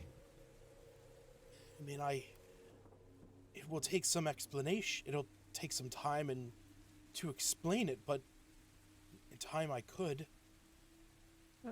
How much time? 10 days. These are... they're very complicated in their meaning. In time, if you wish. But me will, I'm... Mm-hmm, good. me will look at him and say, whenever you get this tower built, I need you to take the remains and bury them together. Don't. So that way they can be together no matter what. Together Can't we do that? Don't we have the remains? Albina No, will... because we couldn't dig them all out. I thought we had, though. Or at No, least- we only dug out the ferry. We only got a bone or two of the other one because we couldn't dig out the rubble. I thought we dug him all out. Nope. I know, yeah, no, you did. Yeah, Did we? You dug out his body. It's just you had only brought down the one bone. Oh, because I remember us not digging it all out because you was trying to stash whatever bone he dug out. Well, yeah, because that's the thing. It was all of you. Once you guys found where the skeleton was, you all started digging it out right there. Okay, I missed that part. I thought we only got part of him out, not all of him No, out yeah, because of the rubble. No, you got him. I mean, you guys took a little bit of time to clear out the rubble, so it was only like half an hour. Then me wouldn't even say that. Me would just immediately just start walking away from the group after he talked to Galio to go do it himself. Albina will join you for that as well. Iluna So is you. literally said Okay. we should bury them. But Yeah. real quick, she was gonna talk to Galio. Okay. And say, did you find that sapphire blood? You said it was dangerous in the wrong hands. Oh, yes, I did. Unfortunately, I had... silly me, I instead of putting it with the arcane categorization of draconic blood, I had misplaced it into the container with my other azure bloods, or the sorry, not bloods, azure inks. As long as it's found. You Yes, seemed a little bit worried. I was. The effects of a blue dragon's blood to fall into the wrong hands would be cataclysmic. You see, it has a natural electrical charge to it. I really Yes. use that. Uh, It'd be so handy. I mean, I still have what might you need that for? Mm, I'm a wizard. experiment. Yeah, we have an experiment. Well, I still have it. It is mainly used for to overpower your lightning-based spells on a scroll, since blue dragons harness and exude the power of lightning and electricity. It can be used to bolster that whenever you are casting a spell of lightning charge from a scroll made with this ink. How much for a vial of it? How much? Being that I only have the one vial, beyond, I would have to say it would be at least 500 gold, because I would have to reach Dad! out to a friend of mine to source it again. I was gonna ask if your contact's name. He prefers to remain anonymous because the line of work that he's in puts him in rather precarious situations. Me pokes his head up from around the stairs. Line of work, you say? Just to put it simply, he is not necessarily the one who has delved into the lair of a blue dragon to draw forth this vial, but he can procure this vial should he need. If this is something that you are aiming to possess, Yes, please. as I said, I could sell you this one for 500 gold, or I can, if you wish, I can reach out to my contact and see how long it would be before he could get something like that. Whenever you talk to your contact, go ahead and just make mention that somebody wishes to talk to him for a business proposition down the line, and tell him he goes ahead and asks for him. If your contact knows the name, he might contact me. If he doesn't, so be it. And then he goes back to doing what he was doing. So this ink is used to, or I'd have to write a scroll. Well, you could use the ink for other reasons. It has been used to etch, or has been used to draft glyphs onto objects and walls. It can be used with the... there is a spell known as Glyph of Warding, for example, that you inscribe a surface. And should you inscribe a surface with a spell, using the proper arcane ink could amplify the effects of it. Not only that, but you could also overcharge an explosive rune that is inscribed onto a surface.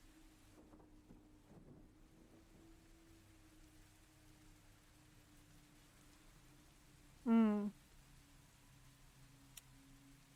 So you'll sell that right now? The 500 gold would suffice for the cost of it.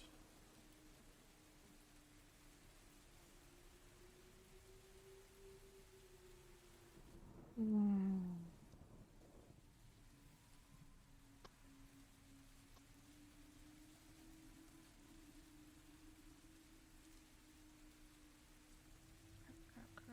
I don't know what we have right now.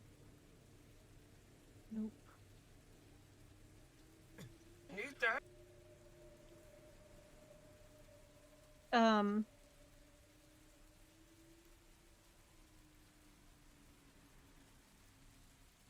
my goodness, I'm just trying to find the money, the party funds. I mean, she's thinking about that flippin' thing she carries around all the time. What? I lost my notes. You guys currently, as long as I you're see. keeping it, updated in the OneNote, you guys currently have roughly 5,000 gold.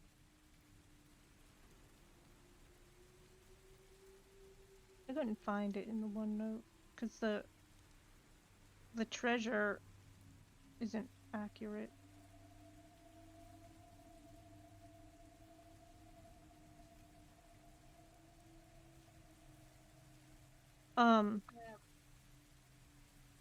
Yeah, if you don't mind parting with it. Well, We there can isn't do much left in transaction it. now. There isn't much Oh. left in it. Well, as I said, I used it to write my brother a wonderful birthday card. How much would a full vial be then? Oof. To acquire a full vial of it would be... He kind of holds up, he pulls out the vial. He goes, you would be looking at roughly 4,000, 5,000 gold for a full vial. Mind you, there is not much left in this.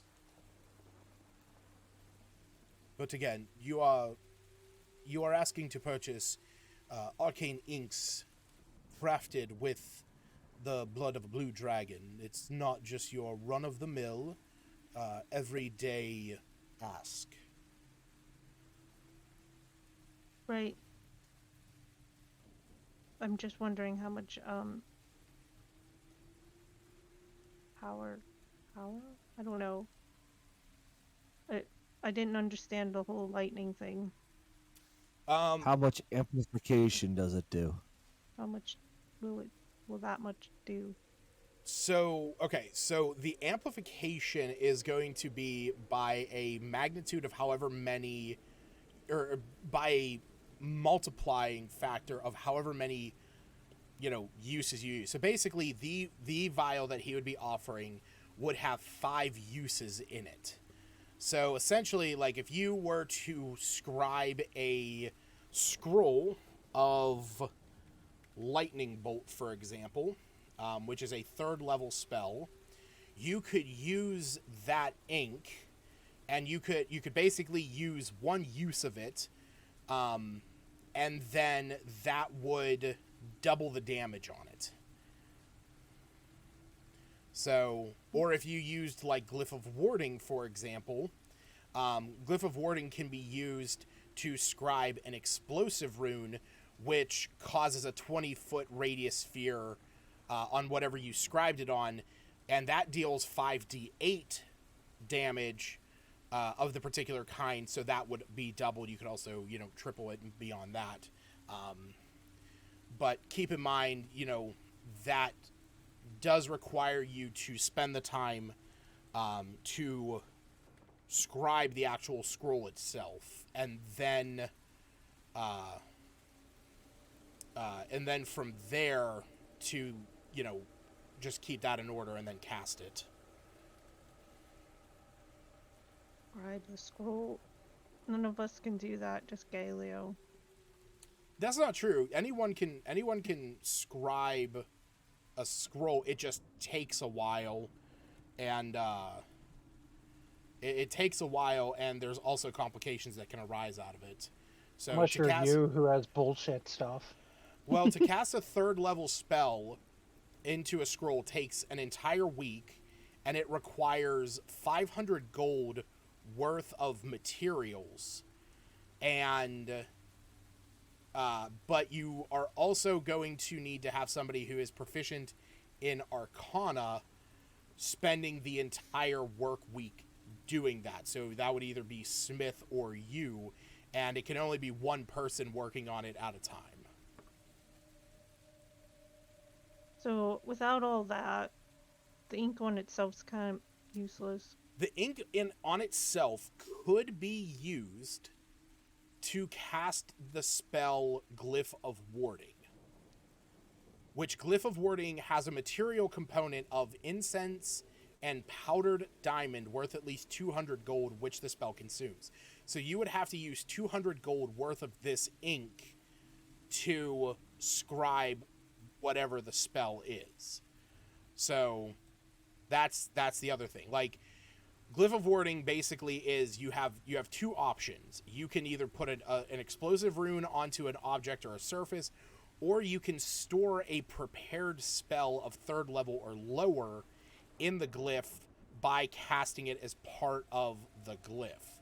So, as like if for example, if Smith had Lightning Bolt prepared and Glyph of Warding prepared, he could cast Glyph of Warding and imbue an object or surface with the Lightning Bolt spell. And as long as he's using that arcane ink to inscribe the surface, it would deal double the damage, which would go from 8d6 to 16d6 points of damage.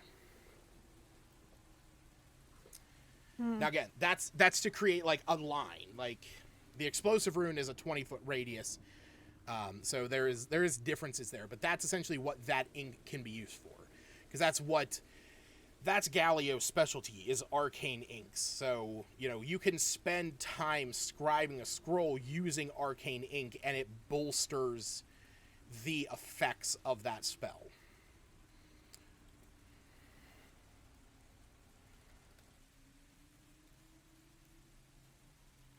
Yeah, both myself and Iluna are out of my depth. I don't want to buy it if I can't. I don't know if it can be used the way she wants it to be used. I mean, that is entirely up to you guys. I don't understand. Yeah, you kind of like that's a lot of work. Galio, when you say that, Galio nods and he goes, well, the life of a scribe and the work of a scribe is not for everyone. And he gestures over to all the scrolls that are, that he has like set up on the on his shelving, and he says, it is a rather time-consuming process.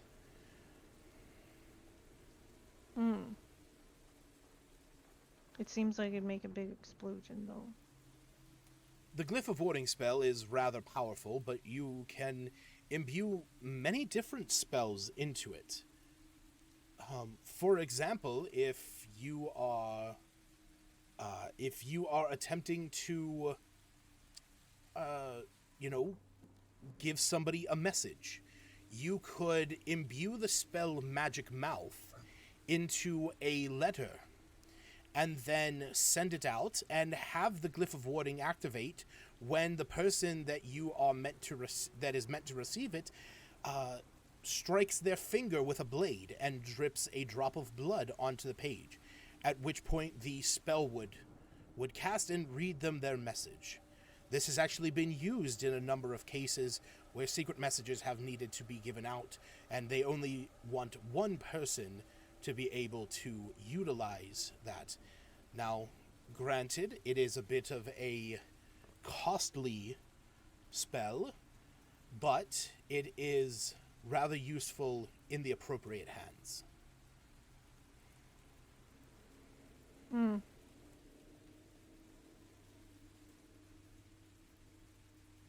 Is Smith listening to any of this? Would he be able to do anything with this ink? Or blood? Iluna is wondering if Smith has any interest in purchasing any of this arcane ink. Well, if he could use it, Or if you could use it. I'm not too interested in it now. I mean, it seems like it would come in handy, but it's pretty expensive. So I yeah, don't think we need to that's what I was getting. Might just sit on it. Is it just me or can anybody else hear? Nah, Smith, you're very quiet. I turned him up, and it didn't work. It's expensive. I don't think we really need it that bad, but if you want it, I'd say go for it.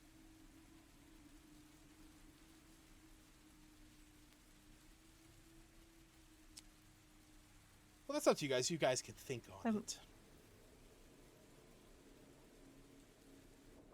Well, yeah. We also don't have to do so right now. We can go ahead and come back, I'm sure, or like he said about his contact. But I'm not currently there, so this is metagame.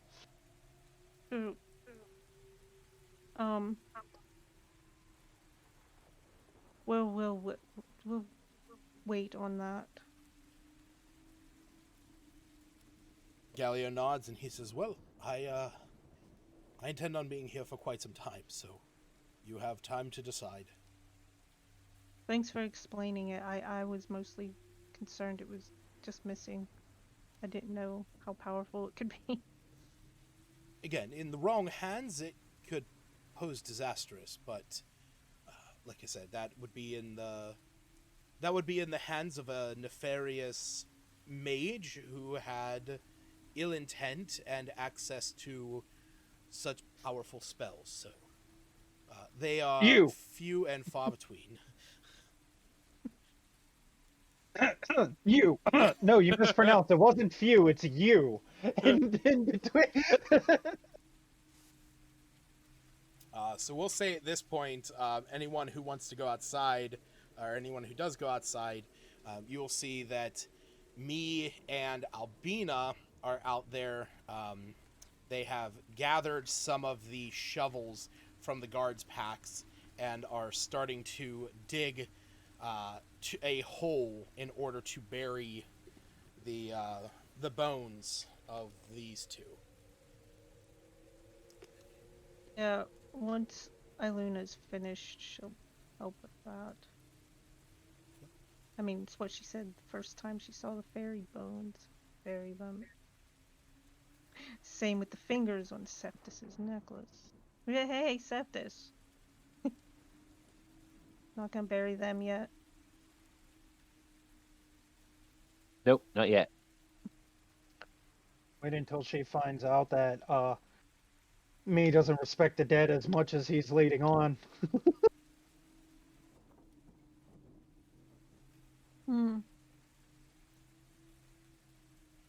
Well, he respects the dead of some people. But we get these buried. And I'd want to cast Druidcraft over them to make it look pretty. With some flowers and stuff.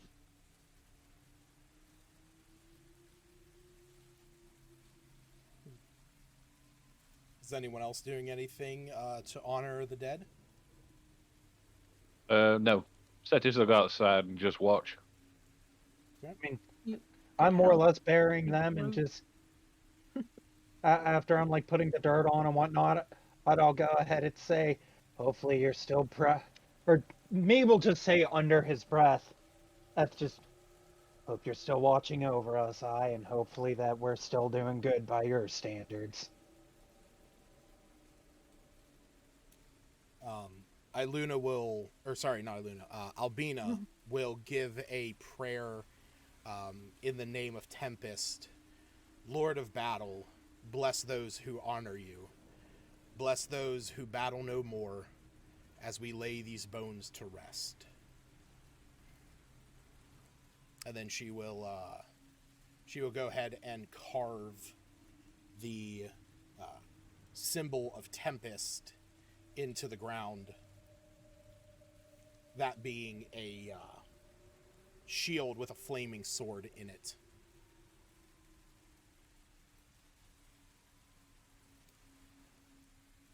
All right. All right, let's get out of this rain. I'm cold. I want a drink. Yeah. What are you guys gonna do at this point? It is only about 11 o'clock in the afternoon.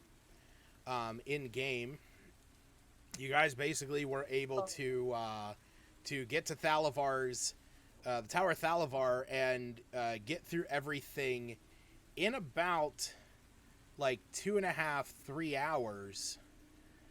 So it's only about 11 o'clock right now in game. So what would you guys? On a drastic side note, Lucas, I'm glad my microphone cut out and it didn't pick it up. I audibly groaned very loudly when you said 11 o'clock in the afternoon. Yeah. I hate you. Why? It's 11 o'clock at night. What are you Stop talking about? saying 11 in the afternoon. It's God! Shut the fuck up. It's 11 o'clock before noon. 11 before noon. You said 11 afternoon. It is 11 o'clock a.m. I hate you. It's 11 a.m. in game. There you go, buddy. I hate you so much. I knew what you meant. I knew it was No, you didn't. morning. What? Where's Justin? I need to bring Justin know in what here to time yell it at you is. too. Oh boy. But yes, you guys, regardless of my preferred, verbiage, it is You didn't 11 even say p.m. before noon. You said. Or sorry, Jesus Christ, it's 11 a.m. Fucking hell. Yeah, because you originally said at the start 11 afternoon, and that's why I audibly groaned. Yeah. I hate Yes, you. no, it is 11 a.m. You guys are free to do as you wish. So, if no one else cares. I mean, I guess we could go head back and tell him that we delivered the letter, and then go. And we cleared the tower of quote unquote ghosts. I really want to seek out Sadie and say they did what they did, but also, what's the gnome's name? Isn't she a gnome? No, she's not a gnome. She's a dwarf. Are you talking about Griselda Copperrot? Griselda. Okay, yeah, she's Yes. definitely a dwarf. Anyhow, and offer some things from the bag of holding for when the town gets built up. Okay. What were you going to say, Jared? Never mind. I figured it out. Ignore me. Okay. So is anyone going to? So let me ask this. So if Iluna is heading over, imagining Iluna would be heading over to the council hall, which isn't very far from the House of Salavar. Where is everyone else going during this time? Me just kind of wants to go to the end. He's cold. He's wet. He's miserable. He saw the undead, saw the ghost of his captain. He saw the burning of the ship. He suffered some PTSD. You're no longer wet though, because you has prestidigitated your clothing to be dry. Oh wait, aren't we still standing outside when I just get re-wet? Yeah. It's like Luna's like, Luna's like, all right, I'm gonna head over to the council hall meeting. He's just like, all right, I'm going to the bar because I'm miserable, I'm wet. And as soon as he said that, he's just like instantly dry, and then just starting to get wet again. He just looks at you. You irritate me sometimes. Wouldn't have any other person on my crew. Right. So is anyone else going with Iluna? Let me ask you this: who is going with Iluna to the council hall meeting, or to the council hall? Sorry. If I'm not needed there, I won't. I'll go to the bar with me. Okay. Yeah, Smith and me will just yell at the Seftis. grouping, like, keep us updated about what the council said. Okay, Luna, I guess. Okay, so Smith, we'll say that Smith and Albina will go with Iluna. Ooh, Yeah, I'll tag along with that news as well. Okay, so yeah, the four of you will start to make your way over to the council hall.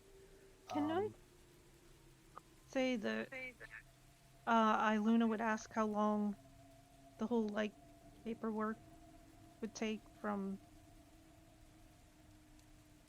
Galileo? Oh, from Galileo. Yeah, he's going to. He explains that he's going to send it out immediately. He said it will take some time because of the spell that he has to cast, but it will get to them. It will get to them. He says to tell Griselda that it will be delivered as hastily as he can. Okay, but she wanted a copy. Did he do whatever he needed to do so she could take the copy? You have the copy. Okay, I thought he had to do something like a. Oh, he You said he was officiated. like a notary. He Yeah. officiated both of them while you guys were doing your thing, but he now Okay. has to send. He now has to send the one copy up to Neverwinter so that it can be recognized. So that it can be put basically in the records there for Lylon. Okay, I just basically needed to make sure. Yes, the Iluna copy has that you what she have. needs. The copy that you have is officiated by Galileo. Okay, Yes. and thank him for all of his time. And hopefully, there's no more ghosts.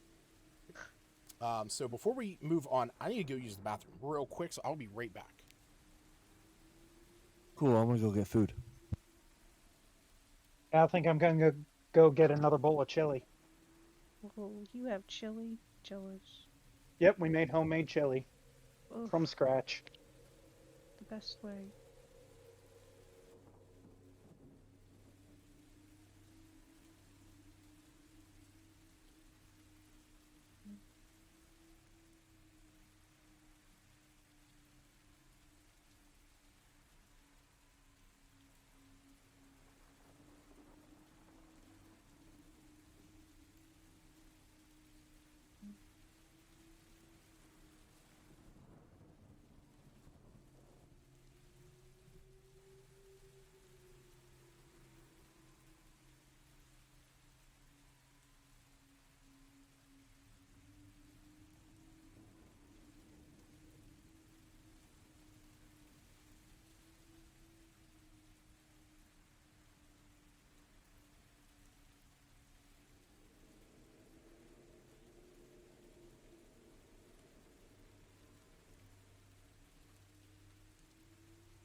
Isn't it great to have a goblin on your team that's cursed and pretty much is borderline dead but isn't dead?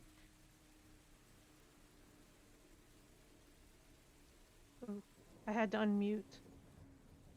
Uh, I want him to give me my level 9. I can't wait for it because then every time we kill somebody, I can steal their soul and keep them hostage. oh. I don't. It sounded interesting, and then it sounded worrisome. But the whole ritual, I don't even. The seance thing was highly, highly unexpected. Well, I mean, when you can talk to the dead or get partial visions of the dead and so forth. But yeah, it's literally as soon as I hit level 9, it's called Tokens of the Departed. When a life ends in your presence, you're able to snatch a token from the departing soul, a sliver of its life essence that takes physical form. As a reaction, when a creature you can see dies within 30 feet of you, you can open your free hand and cause a tiny trinket to appear there, a soul trinket. The DM determines the trinket's form as you has you roll on the trinket's table. I think Lucas and I said it's just going to be like skull coins because pirate and all that stuff. While a soul trinket is on your person, you have advantage on death saving throws and constitution saving throws. When you deal sneak attack damage on your turn, you can destroy one of your soul trinkets that's on your person, and then immediately use Wails from the Grave without expending a slot. As an action, you can destroy one of your soul trinkets, no matter where it's located. When you do so, you can ask the spirit with associated with the trinket a question. The spirit appears to you and answers in a language it knew in life. It's under no obligation to be truthful, and it answers as concisely as possible, eager to be free.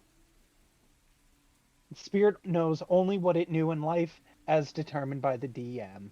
So I can basically be like, hey, you're dead? You're now my hostage. Oh my.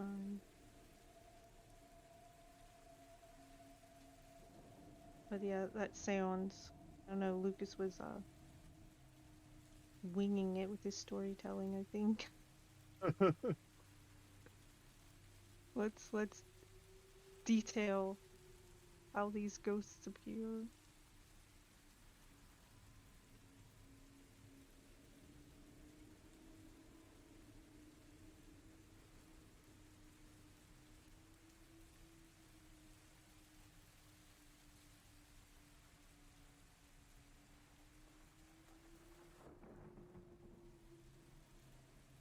And this stormy weather, I turned it down once. I don't want to turn it all the way down. I like the effects, but it feel haunted. My mini fridge has frozen my Gatorade. Wow, overpowerful fridge. Unless you shoved it in the little freezer compartment. No, it was in the far back of the fridge. I have to keep adjusting it because it's like if I have it set between 5 and 4, nothing really gets cold, but if I put it to 5, everything freezes. Sort of a burner like that. Some reason it decides to like overheat.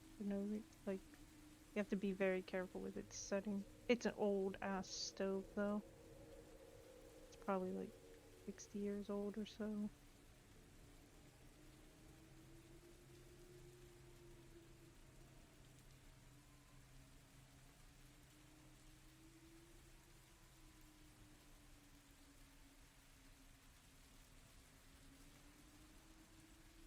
I was getting worried when those multi-armed creatures appeared. Or he said they appeared.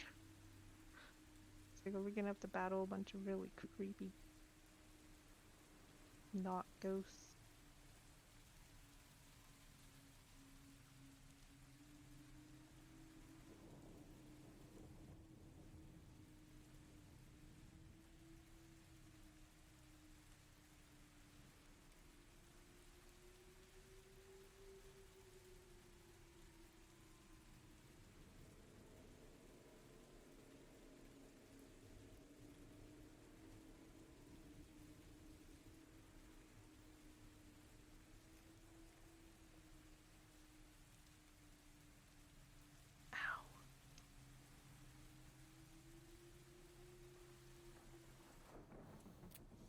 Hello. Welcome back. Thanks. I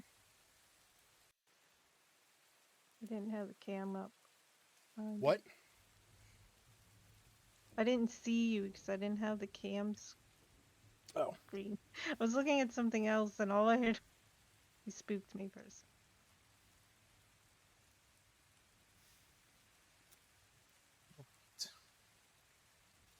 So. Oh wow. Yep. Map of Thealo, or map of Lylon. No, all I saw was a big, like, light blue circle. All I see is Smith casting Fireball. All right.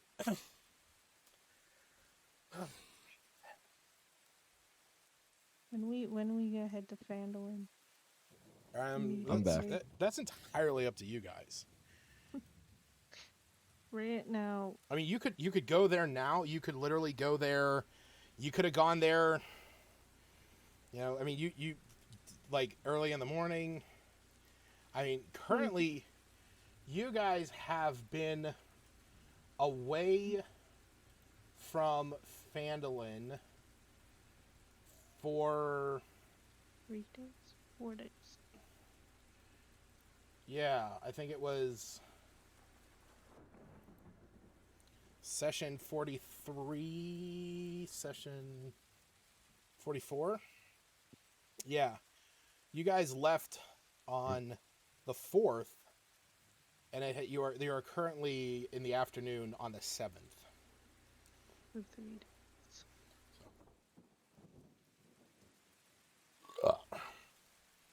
That's when I was looking at the calendar. We like knew me and you not very long. You've known them for 4 days, yeah. Ooh. Yep. I mean, all sorts of shits happened. Now we just had 2 seances. Within those 4 days, we have been beneficial to the group. Within those 4 days, you guys fought some thunder cultists, fought some more thunder cultists, fought some more thunder cultists. Helped the town. Helped rebuild the town, helped save some people, and helped kill a guy that you guys saved days prior. And now you have helped clear the House of Thalavar of its demonic, ghostly presences.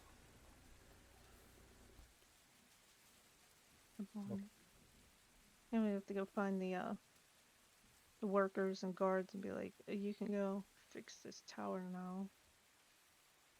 Yeah. I'm pretty sure there's no more ghosts.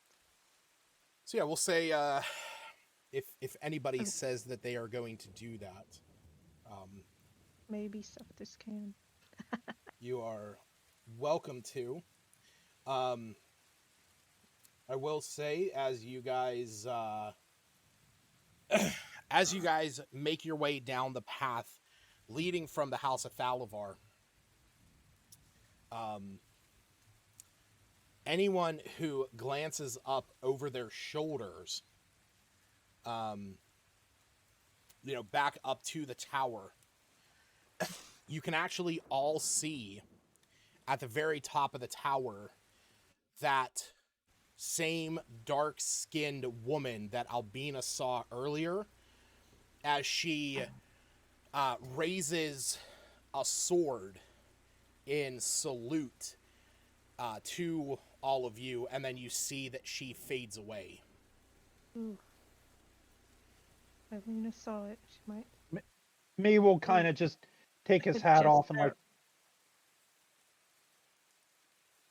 just out of respect, he'll take the hat off and just kind of wave it towards her. I have no idea who you are, but sure. Yeah, any idea who that is? Albina, yeah. As you see her, Smith,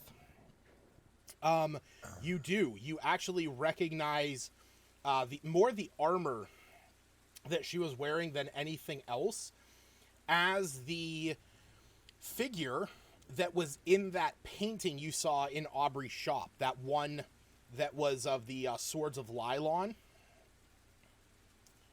That you remembered seeing a dark-skinned warrior woman. This looks very similar to that.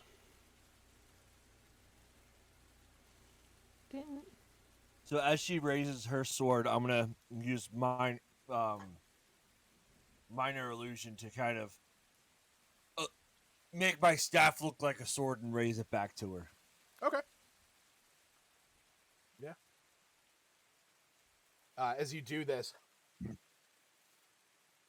you guys see the 2 guards. They're standing down here at the bottom. Erlum and Gory.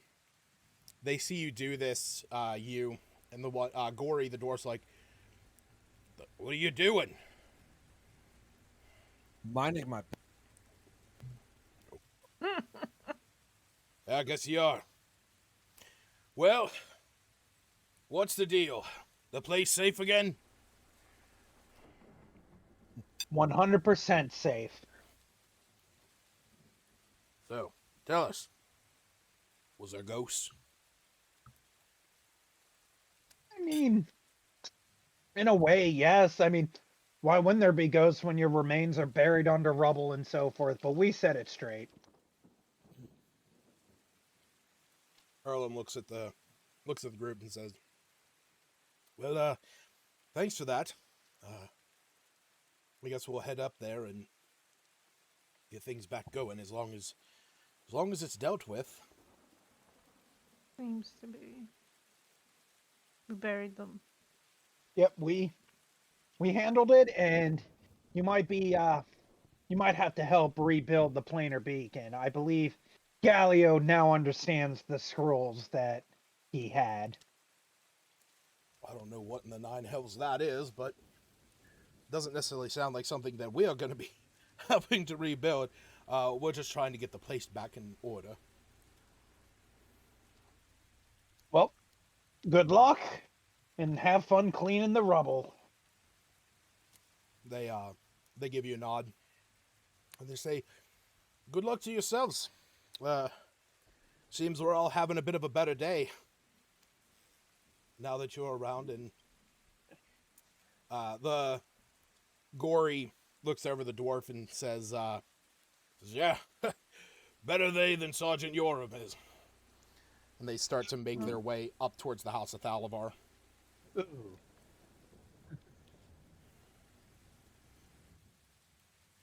Why do I know that name, Sergeant Yoram?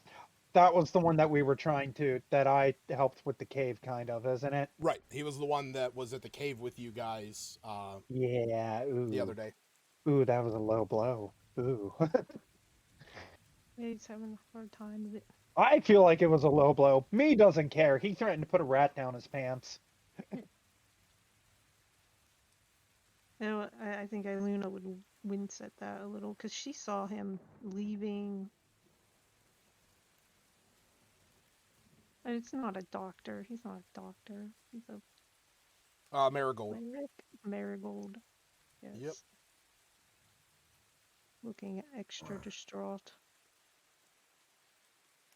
That's true. The last time that you guys saw Sergeant Yoram, he was leaving Marigold's Shrine of Lathander.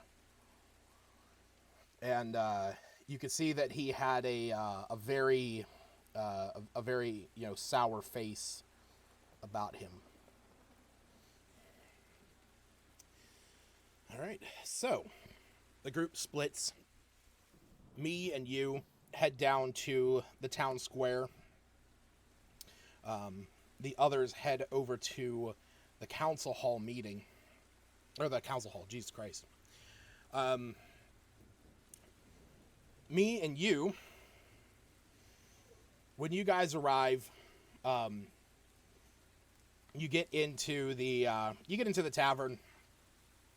Do you head up to the bar, or do you go and just relax? Do you go, get a room? What do you two do?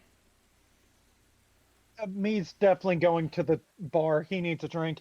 He'll look at you and be like, "Can you dry my clothes off now that we're out of the rain?"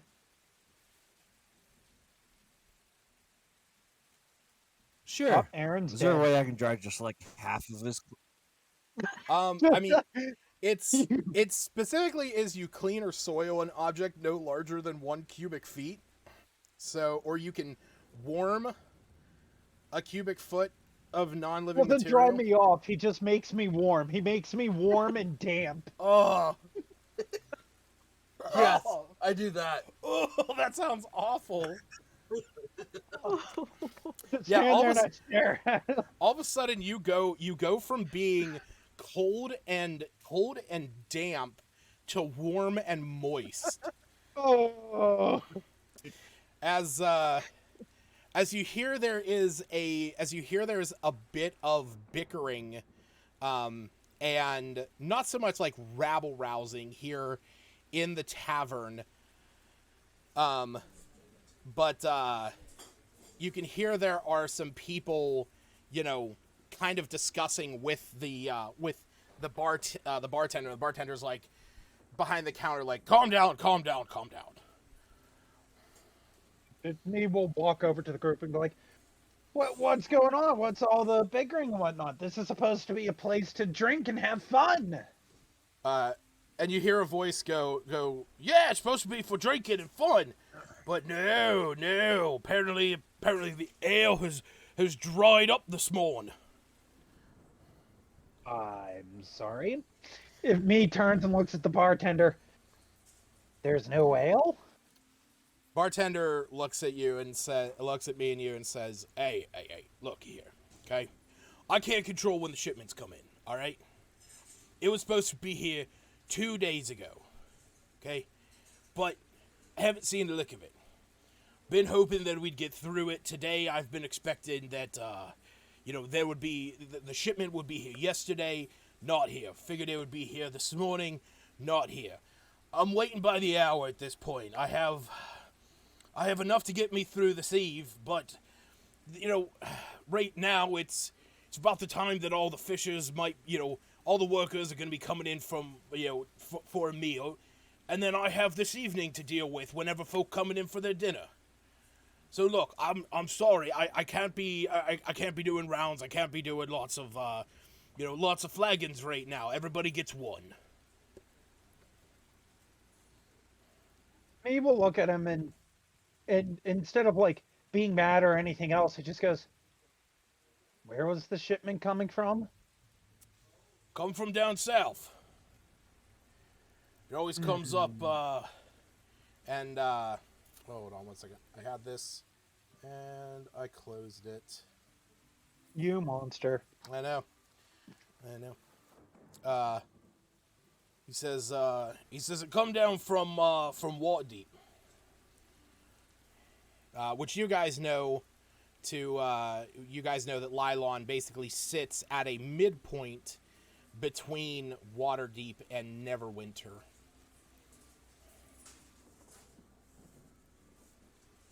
I can see what I can do and might be able to speed up the shipment in case if something might happen to it or whatever.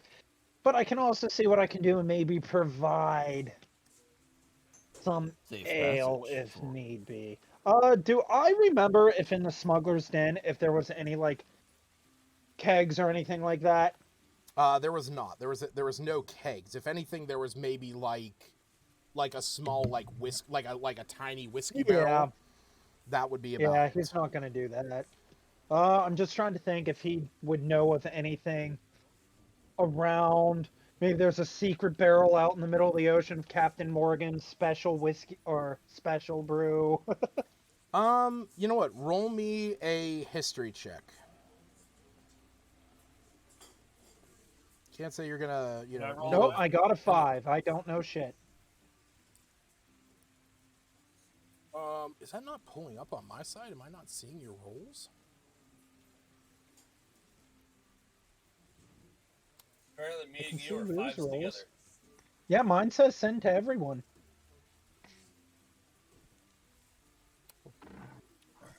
Is it because I'm in 2 different campaigns and it's fucking it up again? No, because as long as you roll, I have P5 pulled up on the side that I need. I have no there idea. They are. Okay, yeah. Oh. Yeah. So the two of you think to yourself like, yeah, no, there's really nothing. There's really nothing around here that you would be able to, to pull up in your mind of where it could be. We'll talk to our group and see if we can't head down south and by chance speed this shipment up to get it here. He looks at you and he says, well, if you're able to speed that up, then by all means. You hear a couple of the people around there like, yeah, come on, go get the ale, come on. We've been dry for too long. And you see that he still has like half a cup of ale in his hand. Listen, it's a possibility. I'm not guaranteeing it. And he'll look at the bartender and he'll say like, and if we do manage, instead of paying us gold, how about you pay us at least 5 free rounds for me and my group? Oh, 5 free rounds. How many's in your group? Oh wait, you're the ones with the big guy that comes in, that big hulking furnace. Yes. Yeah, we're the one with the living furnace. Yeah. If you can't do 5, We can go ahead and Well, lower it to at alright, least 2 free we'll rounds. figure something out. Trust me. If you're able to get me the ale that was meant to here, then we'll figure something out. You'll get something good in return. Sounds good. All right, you want to go back into the rain so I can stop being warm and moist and go back to being cold and wet? Yeah. Are you guys going back out into the rain? I was going to attempt to go find the group or go up to the council, Okay, that's fine. interrupt the council meeting to say there's a town emergency. We're Yeah. out of booze. So, the others, while me and you had made their way down to the tavern, Albina, Iluna, Smith, and Seftis, the four of you head over to the council hall. When you walk up to it, you go inside. You walk into the same room that you were in before, with the slew of benches and the table up at the front of this hall, and then the smaller table off in the corner, where at this point Sadie is currently sitting there, and you guys do see as you walk in, there's a bit of a commotion going on at this front table. You can see Griselda there. You can see who you recognize as Sergeant Yoram, but you actually see someone else. You actually see a half-orc. You see a half-orc woman standing there, and as the door swings open, the rain and thunder and lightning kind of kicking in from outside. Everyone turns their attention towards all of you. And you hear Yoram, kind of go, whoa, okay, they're here. You can ask them yourself. Hello. What's going on? I was hoping to speak with Griselda, but since you're all here. Griselda steps forward, and she says, well, you see, the thing is, Sergeant Yoram is... Let me cut back to the beginning. This is Breltora Red Eye. She is one of the stonemasons here in Lylon that we have brought on board for the rebuilding. And this half-orc woman, she gives you all a nod. She says, Breltora came to us this morning expressing some concern over one of the patrols that has yet to come back to town. And Breltora steps forward and she goes, my friend is in that patrol. It's been late for 2 days now. And something needs to be done about this. And Sergeant Yoram speaks up and he says, I have beseeched Griselda to allow me to deploy a small group of our soldiers down there, but... And Griselda speaks up. She says, but in light of the recent attack on Lylon, the cultists that have started to arrive here and there, I am more hesitant about sending out a stronger garrison to go and check on this patrol. She kind of pauses. She says, I had considered asking you and your like if you would be willing to check on it, but you have done so much for Lylon as it is. I am hesitant to throw something else on your plate. That's unexpected, and we will have to consider it. I came to talk to you about the tower. I went to Galileo to get the paperwork, and she'll show her copy. Dealt with It turns out there was a ghost problem. It's Oh. been handled, You see but Sadie, like, peeks up at that. She kind of like, prairie dogs a bit. And she says, "Ghost problem? What do you mean?"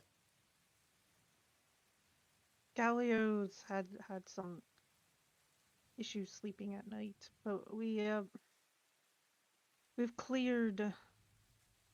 We found remains. They've been buried. Galio can share the details with you if he's so I inclined. You see that Sadie goes, I'm going to ask him about it the second I get over there. I was going to visit him this afternoon. Well, Oh, that's so interesting. No, you said that it has been the reason of his sleep being troubled? Yeah, he can tell you his experience. Is this why he's been a bit of a grouch? But, if that's what you want to call it. It's a quite possibly. I see. Well, as long as he is okay. He has so much to teach me still. And maybe some new things to teach you. Every day, it is always worth learning more. Knowledge is power. Knowledge is power. But we've got our paperwork done. Hopefully we'll have it all finalized soon from Neverwinter. Griselda looks at you and she says, was he able to pass it on? Yes. He said something about taking... I forgot. So much time, but... Well, you as mean long the as... papers? Yes, as long as he gets it up to the Neverwinter branch, it will be put on file, and this way Lord Neverember will be updated about the situation.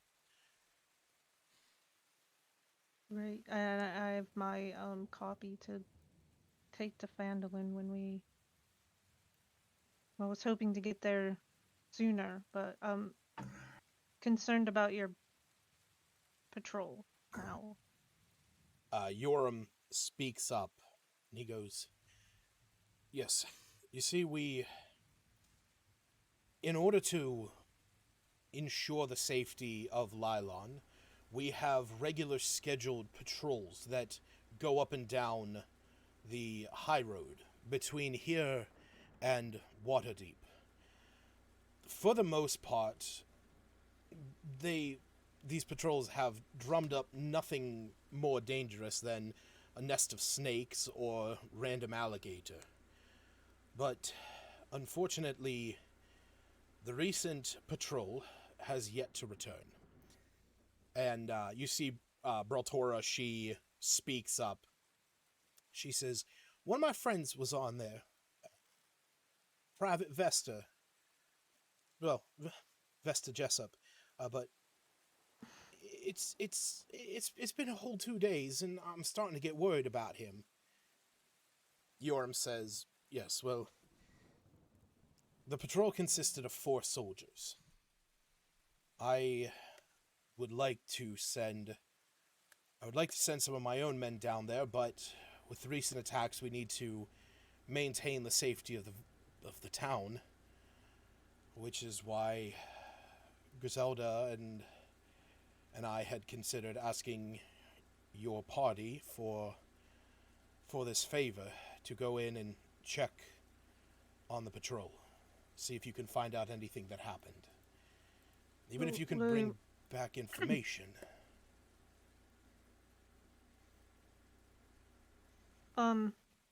We would most certainly look into it. I have to talk to me and you. Yes, I see that and the rest... you are lacking the other 2, the loud one. Is that the point that we come barreling in and me just start screaming? Yes. Yes, it's at this point What? that the door kicks open. Oh yeah, I Oh, immediately kick it open and go, "Stop the bullshit political meeting! We have a town emergency right now!" we You have a s- As he town does this, hold on. emergency. Oh, As oh he does, no. Go ahead. I'm going to cast thaumaturgy to make his voice boom as he's yelling this. Yes. You see, okay, so everyone else, you guys see me and you. The door bursts open. Me's voice amplified louder than ever, drowning out all the rain and thunder sounds from outside, as he yells in that there's a town emergency. You actually see Sergeant Yoram has taken a defensive stance and is starting to pull his sword as this is happening. Breltora, the half orc, she pulls out a hammer from her side. As you see in the back, Sadie sitting at her desk has like dropped to the floor underneath it. Griselda seems unfazed. The town is out of ale. The shipment hasn't arrived yet. We have to go get the shipment. You. We have another objective. People I'm are Objective you. is He get is ale. me. me. You see, Sergeant Yoram says, "What is going on? What do you mean?" Apparently, the shipment that was coming up from Waterdeep has been late for 2 days now, still hasn't arrived, and they have reduced it to where only everybody's allowed one drink. Wait, And he wait, wait, said, wait. You said it's been delayed by 2 days. yes, And that's what the you barkeep see said. you see Sergeant Yoram looks over at Griselda and looks over at Breltora. He says, "The two might be connected." Before I was Wait, what's interrupted, connected? I wanted to ask, what do these soldiers even look like? Are they attired the same as Yorams, or Yes, they would be wearing the Neverwinter heraldry as well. and they're, for lack of a better term, race? Are they all humanoids? Just to keep it or- simple, I'm going to say there are 4 humans. Whoa, Oh, whoa, you Yo, can't just ask what whoa. race they are. Whoa, TOS, Woo! TOS. Sorry. Don't assume my You race. can't. Sorry, the one looks human but is actually a simic hybrid. The other one looks human but is actually a variant human. One's a half elf, looks human with elf ears. Like, The one, come on. yeah, the one is a half elf, but he had his ears trimmed because it was a cool thing to do. No, they are 4 humans. We're horrible people. We are. Anyhow, you named one of them. Breltora speaks up. She says, "Yes, his name is Vester Jessup." Okay. Do we have any other names? In case, Stacy. do they carry ID? Hold on. Why do people carry ID in these times? They don't. Well, All right. I don't have an ID on me, but everybody knows that I'm me.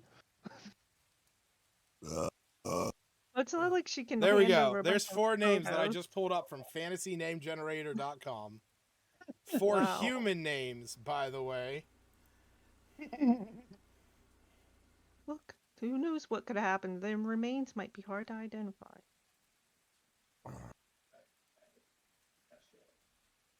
But oh, I think that was it. What they're wearing, and if we should be looking for, Dragonborn or humans or one of the other 30 races out there.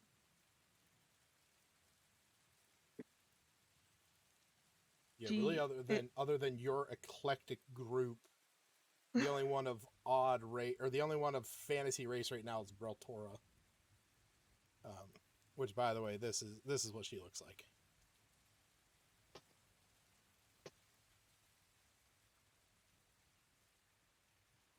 I feel like in this fantasy setting, it would almost be necessary to ask what race everyone was all the time.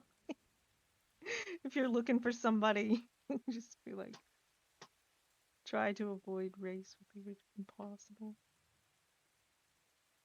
It seems like this utmost important issue of ale and missing people are in the same direction, coincidentally.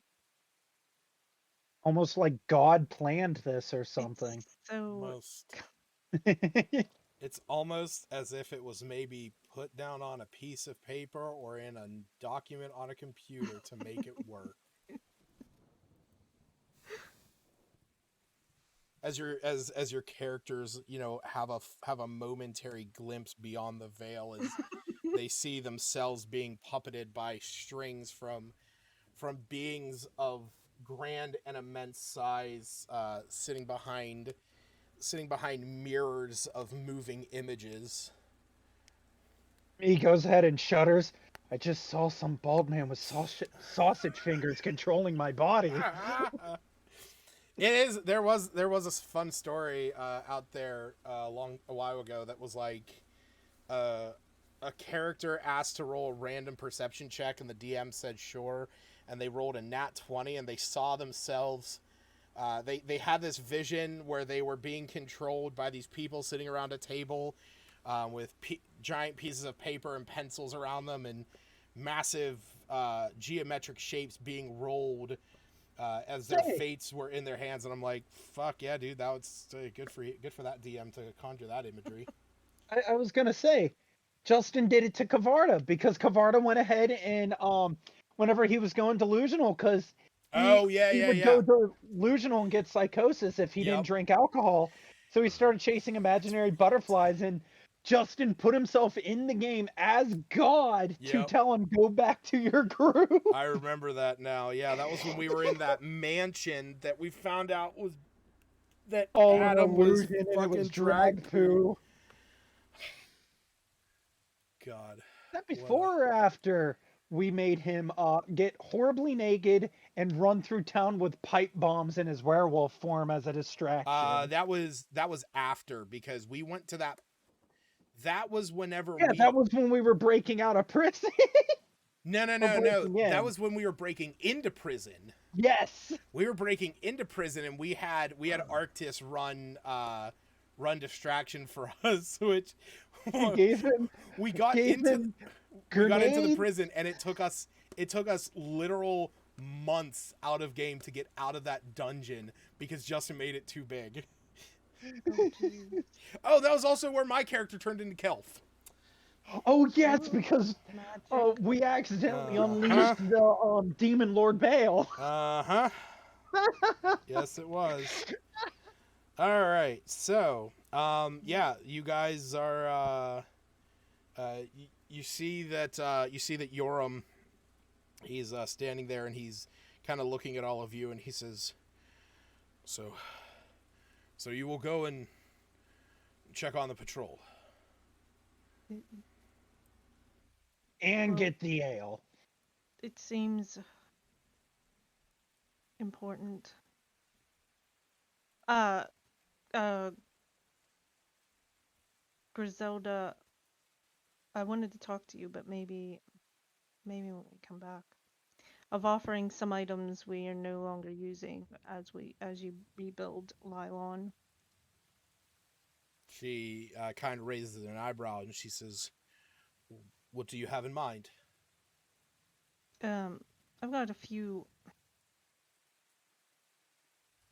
like chainmail shirts and maybe a handful of few weapons.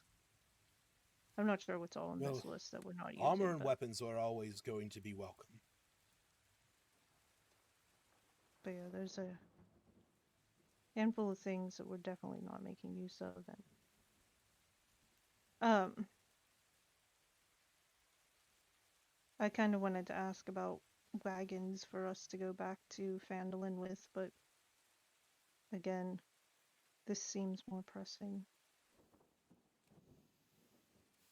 Well, You see Yoram, he gestures over to me and he says, "Well, if what he is saying is correct, if the inn is low on ale, and he was expecting some, their wagons might have been ambushed, and if that's the case, they might still be available if you could find them. Mm. Sure that any merchant would be willing to help if some ill has befallen them." I was aiming to go back to Phandalin, but they should be okay for now.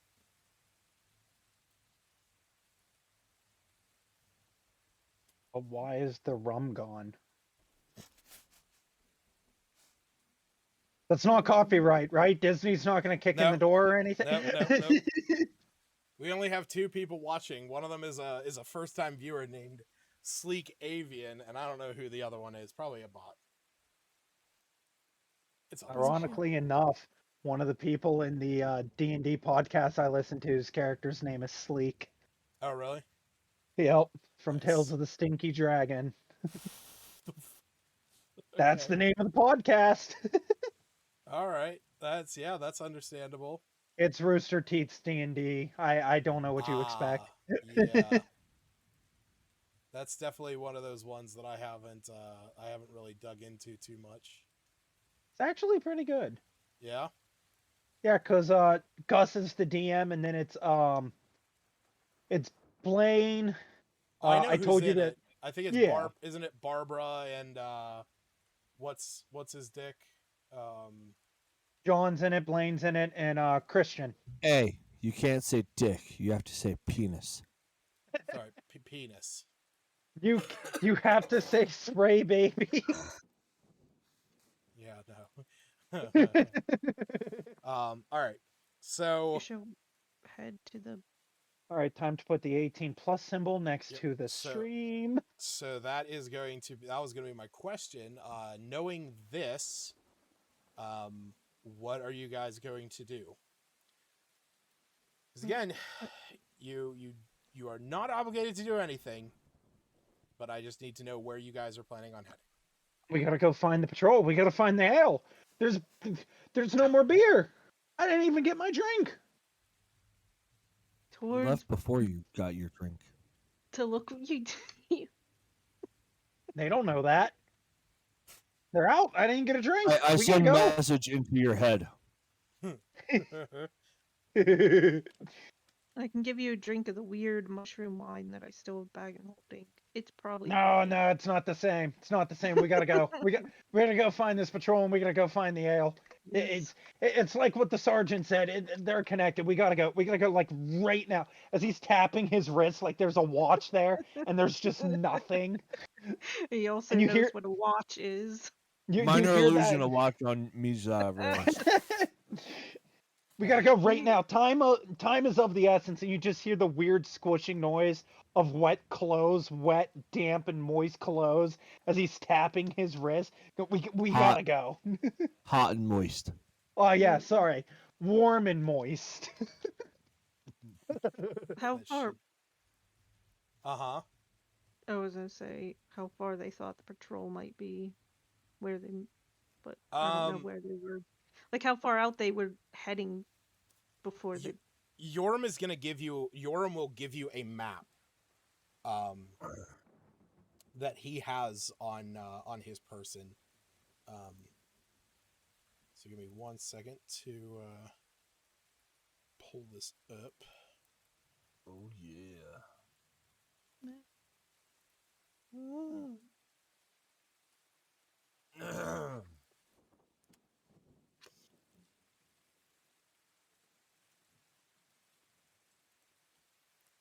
So while I'm doing this, anyone have any fun plans for tomorrow? Yeah, I work till 4, and then I have nothing planned. Why? What do you want to do Ew. tomorrow to avoid your family? I don't even know what my family is doing. Let's go for a walk. Hey Lucas, let's go to Firework Warehouse and commit Oh, arson yeah, like we did dude. on Oh 4th my of July. God. That was Commit great. arson. Oh my. That was great. We went to the firework warehouse, and Lucas and I both looked at each other and were like, "This is dangerous for us." And we bought what, like $500 worth of Yeah, fireworks? we bought Oh my hundreds because God. it was buy one get one free. Yeah, because I And think I spent like 200. You spent about 200 or so, and we walked out with about 400 and some. yeah, it was not a good idea for us to do what we did. And now However, on 4th of July, it was the best idea we ever had. That's true. But It was fun that as week shit. prior to it, yeesh. Yeah. And Yeah, that's when no. Lucas and I said we can never be here together ever again. Yeah, no, it was rough. It was rough. no, and we have no official plans. My mom sent message to the family chat like, "Who's coming quad riding or going swimming?" Ignoring the fact that, as far as I'm aware, no one talks to my dad right now. Still, so she was Oh no. glazing over family drama that hasn't been resolved. Don't you love that? I do. I live for it. Well, you create it. Yeah. Damn. Jeez. I'm the one who's like let's openly omit this person to make them feel bad. I mean, that's kind of like my father, you know. We don't I had no intention of inviting my dad to my wedding, and you know, nothing else. Yeah. It's gonna be Yeah. great to celebrate Father's Day and my birthday at Fucking the same time. Yeah, actually, come to think of it, because that's a rhyme of the Frost Maiden game, isn't it? which one? June 19th. Yeah, that'd be rhyme. So it'll be me, you, and Justin, who all don't really speak to our fathers And if only on Kavarda and on if only I Father's live Kavarda, with my Day. father. yeah, Huh? that's Yeah, true. Aaron lives with him. If only Kavarda was here, because Kavarda also does not speak to his dad. The Why is majority that of us playing D&D on trending Father's thing? Day. Oh man. Oh, Okay. my father thing is mostly tied to my sister, and she has to resolve that. But the rest of us has to take sides or something. I don't know. Ain't that the truth? Gotta take sides no matter what you want to do. Lucas is Well, just gonna kill all my animal companions on my birthday for a second year in a row. that's tradition. It's tradition. Just like when Justin gives me a Father's Day card on my birthday. That's right. All right. So he gives you a map, and you guys basically can see that the map that he's giving you, which I'm gonna post up here in the chat, it goes along with the map of the Sword Coast, for the most part. I know, like the That Sword Coast, like the back of my hand. Oh, hey, that's new. yeah. But Where did that pudding come from? huh? So where did that pudding come from? Pudding? Pudding on the back of your hand. Oh, He's being a smart ass. I was like, what are you talking about? Why is there pudding on the map? Is there a way that I could actually just drop this into there? Maybe?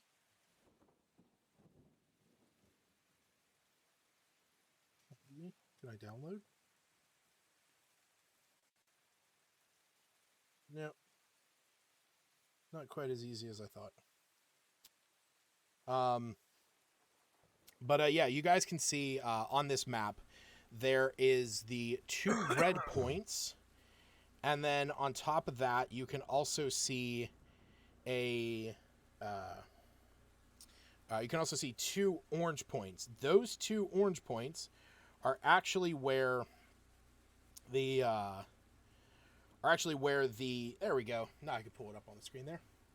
The 2 red points, the one on the left represents Lylon, the one on the right represents Phandalin.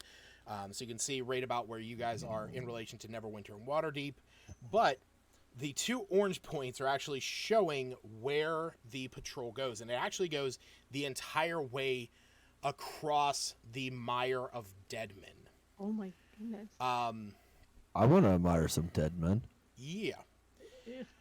So he tells you that he does not know where along the path they have gone, but they generally don't go the whole distance. Normally, they only check the first half, but looking at the map, you can see that at least based on this is about 100-mile stretch of land through swamps, mind you. So on top of it being, a fairly rough area, terrain-wise, it's also quite long. So he shows you this map, and Sergeant Yoram says, our patrol goes from Lylon down to the southern side of the mire. We try and make sure that nothing is being set up, that there is no dangers along the road there. It was part of our agreement between Neverwinter and Waterdeep that we would keep the mire free from any kind of disturbances along the road, because this is where most of the travel is coming up. You see, for quite some time, any trade between Waterdeep and Neverwinter would have to go up the long road into Tribor, along the Tribor Trail, and then up the high road. And you can understand how that would, pose a greater risk, having that extra amount of travel along the Tribor Trail, especially right now with all the news of that white dragon being spotted around there, and the orcs coming down out of the mountains causing trouble for travelers in that area. There's orcs? We've experienced that dragon. Yes. Apparently a dragon has taken roost somewhere in the Sword Mountains, and it has driven the orcs out of the hills and into the lower lands. I'm going to send a message to me and be like, hey, we need to get those orcs on our side to take out this dragon. Me doesn't say anything. He just kind of like tilts his head side to side, like, yeah, maybe. And Sergeant Yoram looks at the group and he says, if I'm not mistaken, it was... And he looks at, Iluna and Seftis and Albina and Smith. He says, if I'm not mistaken, was it not your group that was told to be tasked with handling that situation? Yes. The dragon, the orcs. The dragons. That was what we heard Done from Neverwinter.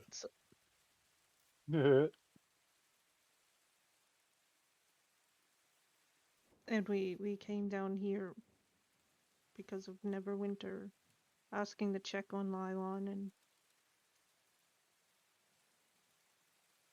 and we'll continue helping Lylon as best as we can, as we had Phandalin.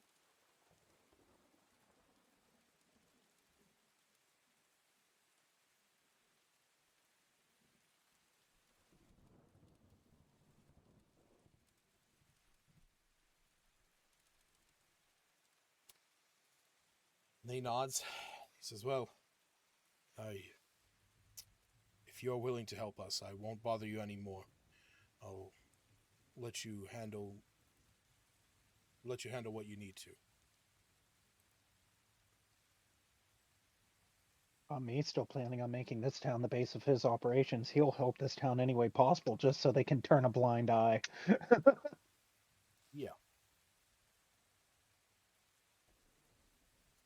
Well, it's about 12 o'clock in the afternoon. 12 o'clock in the evening. It's only about 11:30 in the afternoon, sir. I hate you. How long is that estimated to take? Just sort of out of game, like Iluna would, because it takes so long to get I to mean, Neverwinter. But that's I also Marchy.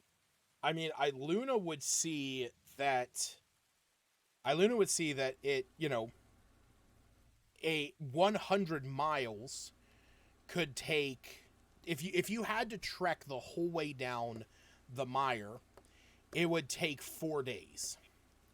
To get from Lylon to the southern point of the mire would take 4 days, considering normal travel speed is 24 miles a day. But depending on you don't know where along this path the you don't know where along this path the patrol went missing, nor do you know where the ale went missing. You don't Indeed. know if it was in the same location, if they were in separate locations. This is all information that you would not be Yeah. privy to. Well, that was We have to go. We have to save the ale. save the ale. Save the ale, save the world. Ale. Forget the patrol. We gotta save the ale. We gotta get the alcohol back. Can I just want to say it would as much as I don't know how the outcome of this is going to roll out, I would love for you guys to find like the ale and the soldiers, like soldiers completely unharmed, but the ale barrels destroyed, Gone. and me just like on his hands and knees, like, you sons of bitches, you killed the only thing I need. And the guards are like, but we're okay. He's like, I don't fucking care about you. Exactly what he would do. He would claim that he's gonna exact revenge on whoever ambushed them. The guards could be perfectly healthy and everything. You know, look at the guards and be like, "You let this happen to the ale. Yeah. You should have died over this. Yes. You should have sacrificed your life for this barrel." You understand how little I care about your life? What's up, Stacy? Oh, in part thinking she's keeping track of when the full moon would be, and that's definitely while they would be traveling or traveling back. What does the full moon have to do with anything? What Iluna is a moon elf. She's learned things about her history. So wait, what were you asking, Stacy? Well, she was pondering if the travel time because of the full moon, just trying to keep track of that. That's all. They'd be traveling down there and or back. I mean, right now, as far as moon phases are concerned, the full moon is not for another 6 days. If Because it's 4 days there, and 4 days again, back. you don't know how long it I could know. take 4 days. Take 1 day. Yeah, right. Because you guys could, and again, this is something that your characters don't know. You could basically like walk 2 miles out of town, and it be, not even an hour that you guys were out of there, and all of a sudden you found them, and or it could be, Understood. yeah. So I was just looking ahead. Worst case scenario, thickening. But if we're heading there now, there's no problem. I mean, it's raining, but it's always raining, right? If Iluna looks at a forecast, well, she can't yet. It'd still be raining for like a day. oh yeah, for Druidcraft. Yeah. Yeah, you can. I mean, you can do that multiple times if you want. I thought it was a once a day thing that it would give you. No, it just gives it gives it to you for the next 20. Worth. It gives you what the weather will be for the next 24 hours. Which, if you do cast it, you can see that it is going to be rainy for the next 2 days. Steady rainfall. Right. But we should head out. Where we're going. Does anyone not want to go? and look for the patrol and ale.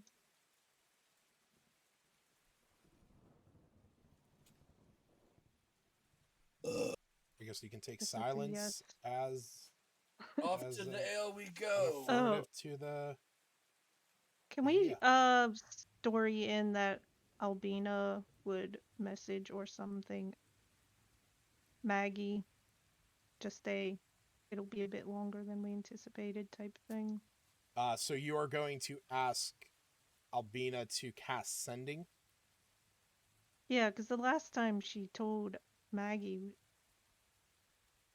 something, I don't know. Hannah's not here, so. I would say only because I feel that this is how Albina would handle it.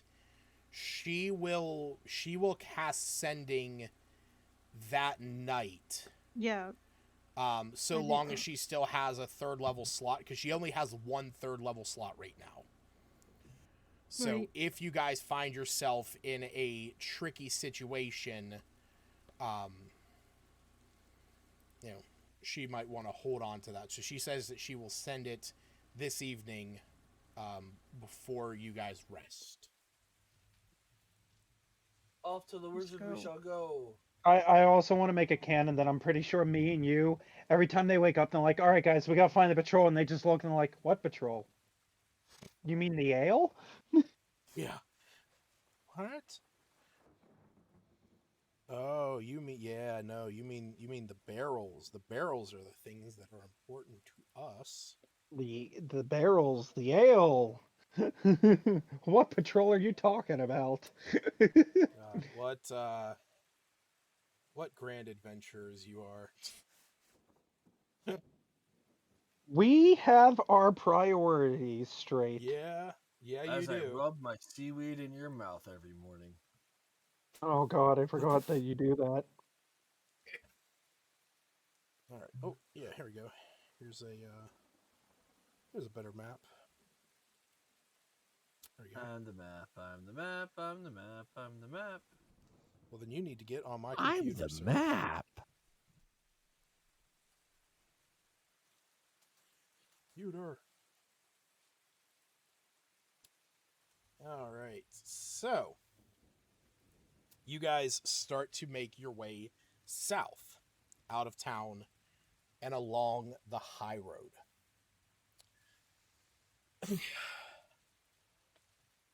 It is a good day's travel. During that time, for the next, we'll say the next 9 hours, or we'll say the next 8 hours go by uneventful. As evening finds you, and you guys set up camp for the night.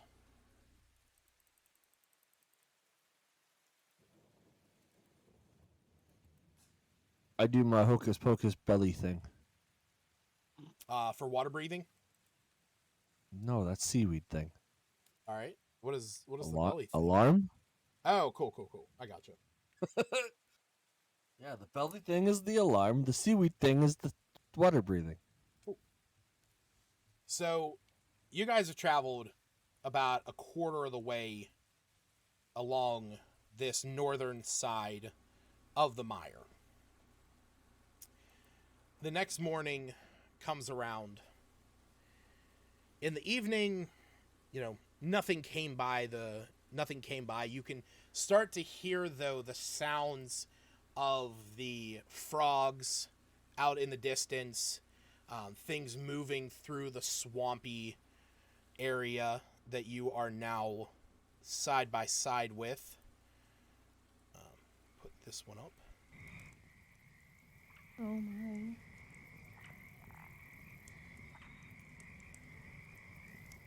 Can I say look for hoof leaf? What does he want to look for? Hoof leaf. It's. Oh no.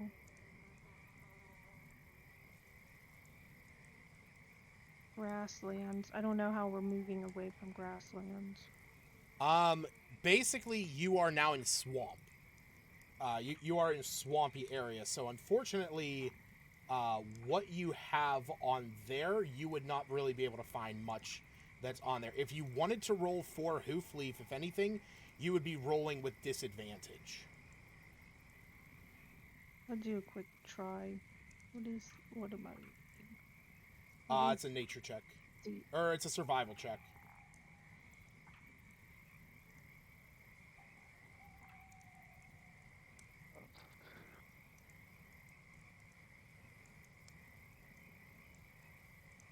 Ugh. I feel like that's a touch. Just a little low. Where is... Low. There it is. Traveling at a normal... Yeah, so... It's low. Unfortunately, you are not able to find anything. When you're traveling up more in the grasslands area around Phandalin, there's a lot more brush to check in. You're used to those areas a little bit more, but as you're starting to get further and further into the swamp near the mire, things are starting to get a lot thicker. They're starting to get a lot swampier, a lot soupier. The foliage that you're finding is less what you're used to. So unfortunately, you are unable to find anything through the denseness of the swamp that you're currently in. But the rain is still coming down this day. And as you guys continue on your path the next morning, it's about 11 o'clock in the afternoon. Excuse me? God damn it!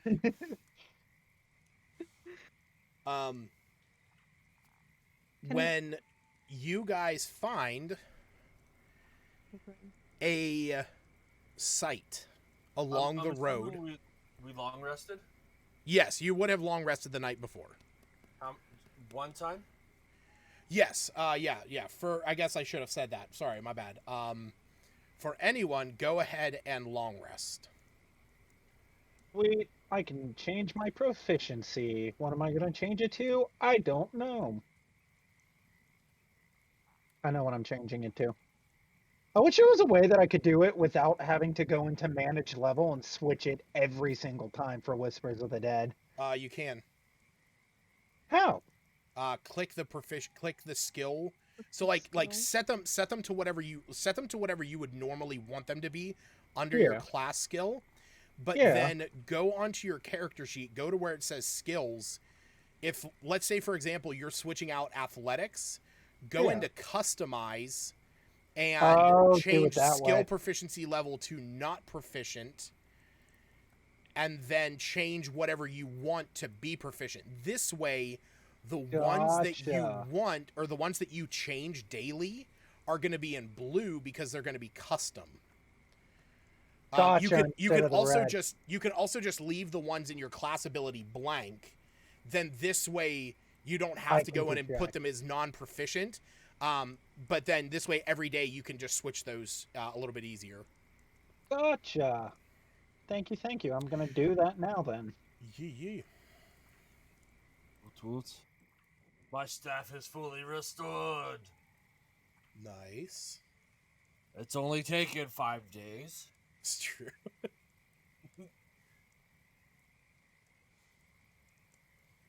Is that what it is? Is it 5 days? I don't know. I think I rolled shit twice. Oh, that's right. It has charges and it recharges. Gone. 2d8 plus 4.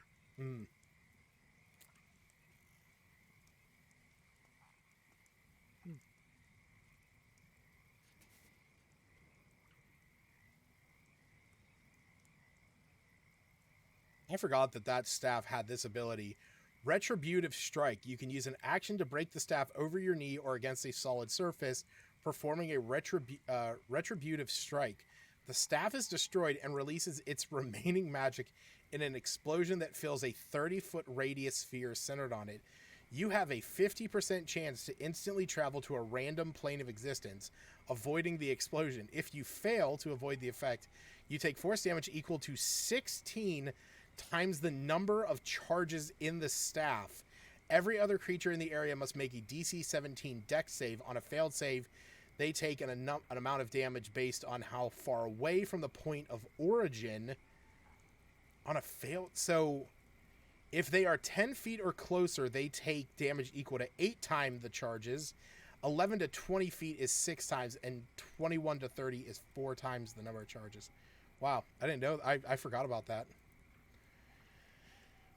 I just getting this staff going up to a fucking rock and just bashing it off the rock to kill a group.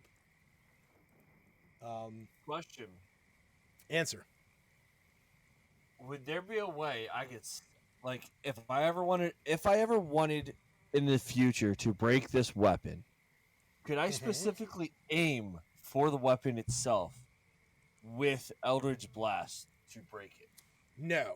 I'm going to say, because it requires you to use an action to break it, I'm going to require it being that you have to actually smash it off something. And the only reason I'm going to put that into effect is because you don't want me using that against you. Because the moment I say yes to that, I will target that staff the next combat, and I will blow it up in your hand. Fair. Yeah. So yeah, we'll make it that the wielder has to be the one, because the action will be that you are basically speaking into power this staff of, I'm going to destroy you and I want to blow you up. Okay. Fuck you and fuck everything within a 50-mile radius of you. All right, so you guys walk along for about a good 12 miles the next day. How many goats is that? How many goats? Yes. I don't know. I can tell you it's 12. It's about 60 tomatoes. So look at the Americans using everything except the metric system. I'll tell you what, that is still to this day the only way that I remember how long a mile is, because a mile is 5280. It's 5,280 feet. But you can phrase it by saying 5280, 5 tomatoes. So a mile is 5 tomatoes. So multiply 5 times 12 would be 60. So it'd be 60 tomatoes, which it's not actually 6080, but it's still, in my mind, a mile will always be 5 tomatoes long.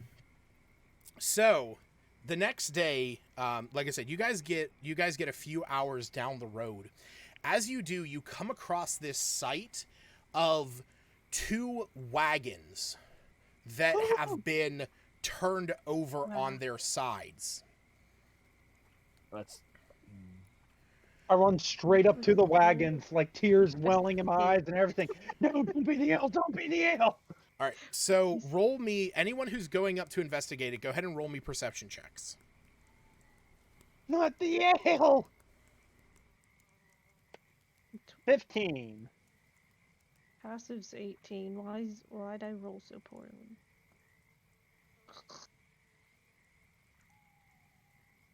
I'm going to more not Look at the wagons. I'm more going to look at surrounding area. Okay. To kind of see if I see tracks or other what may have caused. Yep, that was going to be my next question. So I'm just going to go in order. Iluna, what is it that you are looking at?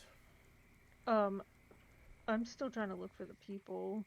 Okay. Although it's been really wet and muddy. That could wash away tracks.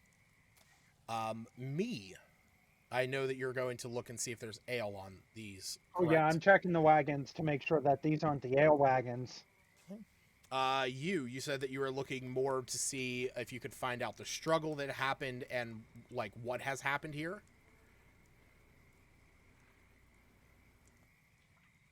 Aaron? Yes. Okay. Smith, what are you checking out around here? Kind of the same thing, trying to maybe look for survivors, I guess. Okay. Any sign of and- people? Gotcha. And Cephas, what are you looking for? Looking for like footsteps, I guess, and if the wagons are still going to be usable. Okay. So, you, Smith, and Cephas, I'm going to have you guys roll some survival checks, and Cephas, I'm going to give you advantage. So the three of you that are looking for people, the struggle that happened here. So you, Cephas, and Smith.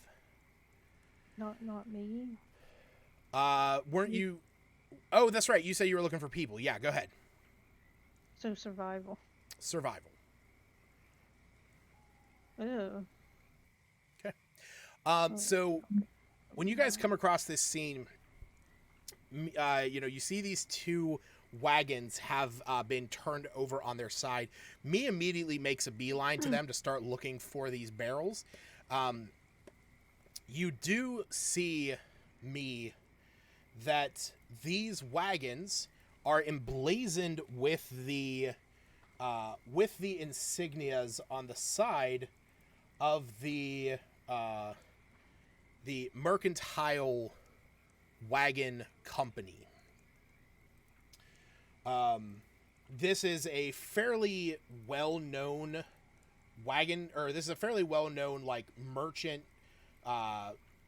transporting company. One second, let me find it in here.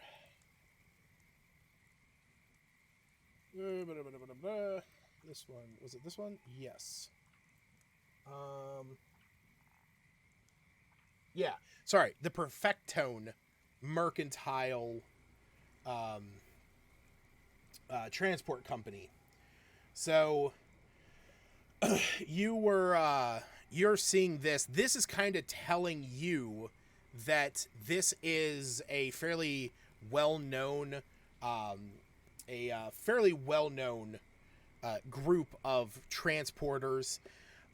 That they're kind of more like your average, in kind of a real world sense. They'd almost be like a UPS or a FedEx. It's a reputable company that is known for its success rates. When you get on top of these wagons and you're starting to make your way around, you do see that the back of the one wagon is outfitted with barrel holders. Basically, these like round shaped pieces of wood that you could slide barrels into in order to keep them safe and from sloshing around during travel. But there are no barrels in it, even though it does appear to have, it appears to be empty beyond that. They took the ale.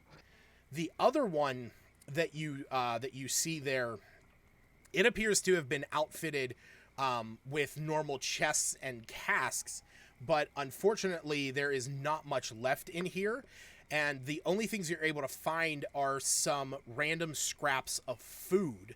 So it kind of gives you the mind of this one might have been carrying food stores of some kind, but not knowing exactly how many days it has been sitting out here, there's really not much left other than small crumbs of, like moldy bread and like pieces of hardtack and some old dried up meat.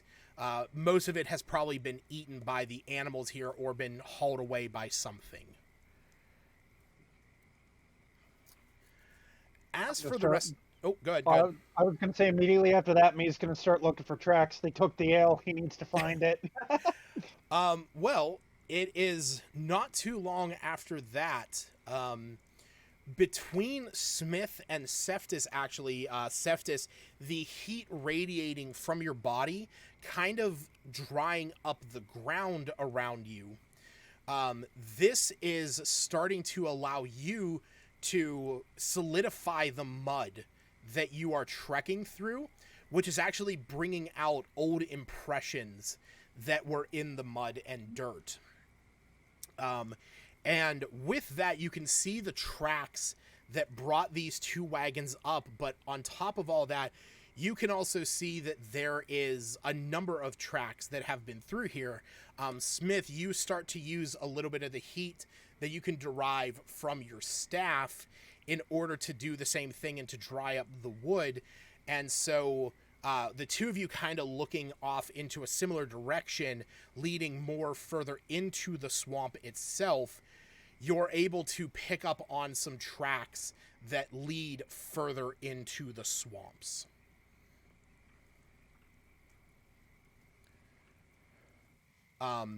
So when you two are looking, though, there is something that stands out. You see that there are humanoid tracks that go up and down this main road, that there are wagon tracks that go up and down this main road. But the tracks that you start to follow, once actually moving a little bit further into the mire, with your survival checks, you're able to determine that these are lizard folk tracks.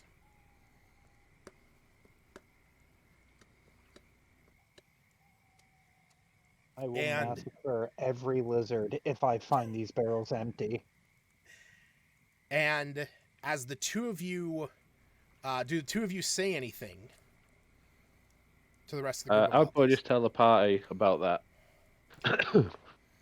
Yeah, I'll tell the group what I found. All right. So as you guys pointed out, the rest of you can see these lizardmen tracks, or these lizard folk tracks that lead further into the swamps. Me says the same thing that I said, about how I'll massacre every lizard if those barrels are empty. All right. And with that, forget the patrol. It's all about the ale.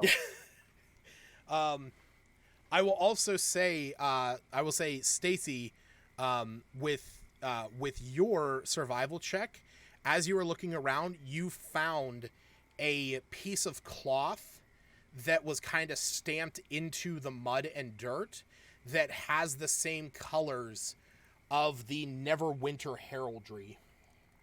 Who knew?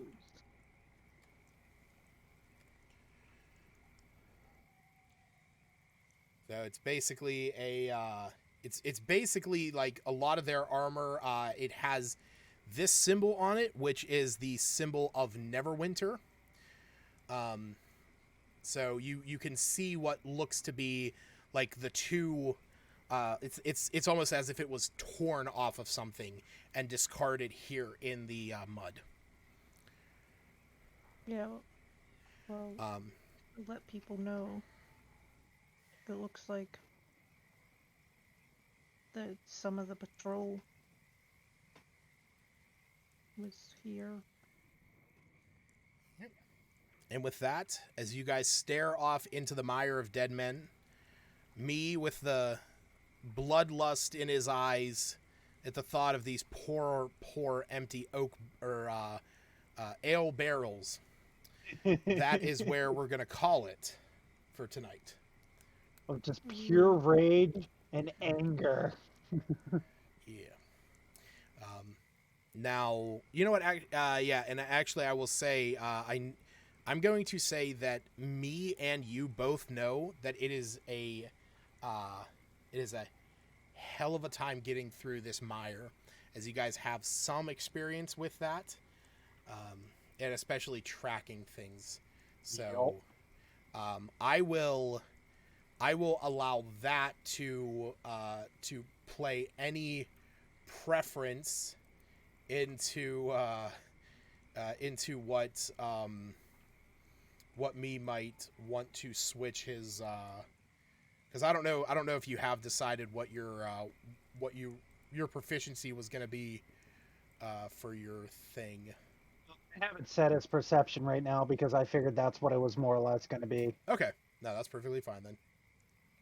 Yeah, unless you think I should switch it to survival since it's going to be tracking and whatnot. I will say, if you guys would want, I will say that you think about it, and like tracking through the swamps is definitely going to be survival, So you would have to Yeah. take a short rest to switch that out. So that would be up to you guys if you would want to allow me to have that period of time. I mean, my survival's +2. It's not too bad, but it's not too good either. Regardless, he's just so full of rage right now. We can just argue he has tunnel vision. Sure. I'll say you also Mhm. have Seftis and Iluna with good survival. Yeah. Also Oh, Albina. oh. Albina has a really good one. I want to say, I thought I had something that allowed me to move through difficult terrain at normal speed, It's less of and difficult I terrain, found it. more of the tracking aspect. Well, this land stride, it says move through non-magical difficult terrain, no extra movement. Right. So that's it. If you do So, come across like non-magical difficult terrain, you know, you move through it faster than anyone else. yeah, I didn't know when it would start becoming difficult terrain, but I guess not just yet. It will just depend. So basically, the way that this works out is our next session is going to be you guys moving through the swamps, these trying to track these lizard folk. So Hell thieves. um, basically basically, you know, getting through there is going to be its own challenge. Plus, you don't know what dangers lie in there. So, difficult terrain could play a part in a lot of it, but that is something that you guys will have to handle next time. And with On that, Dragon Ball Z. Dragon Ball Z. All right. So that I'm gonna go ahead and stop the stream. Yeah, Thanks yeah. everyone who watched.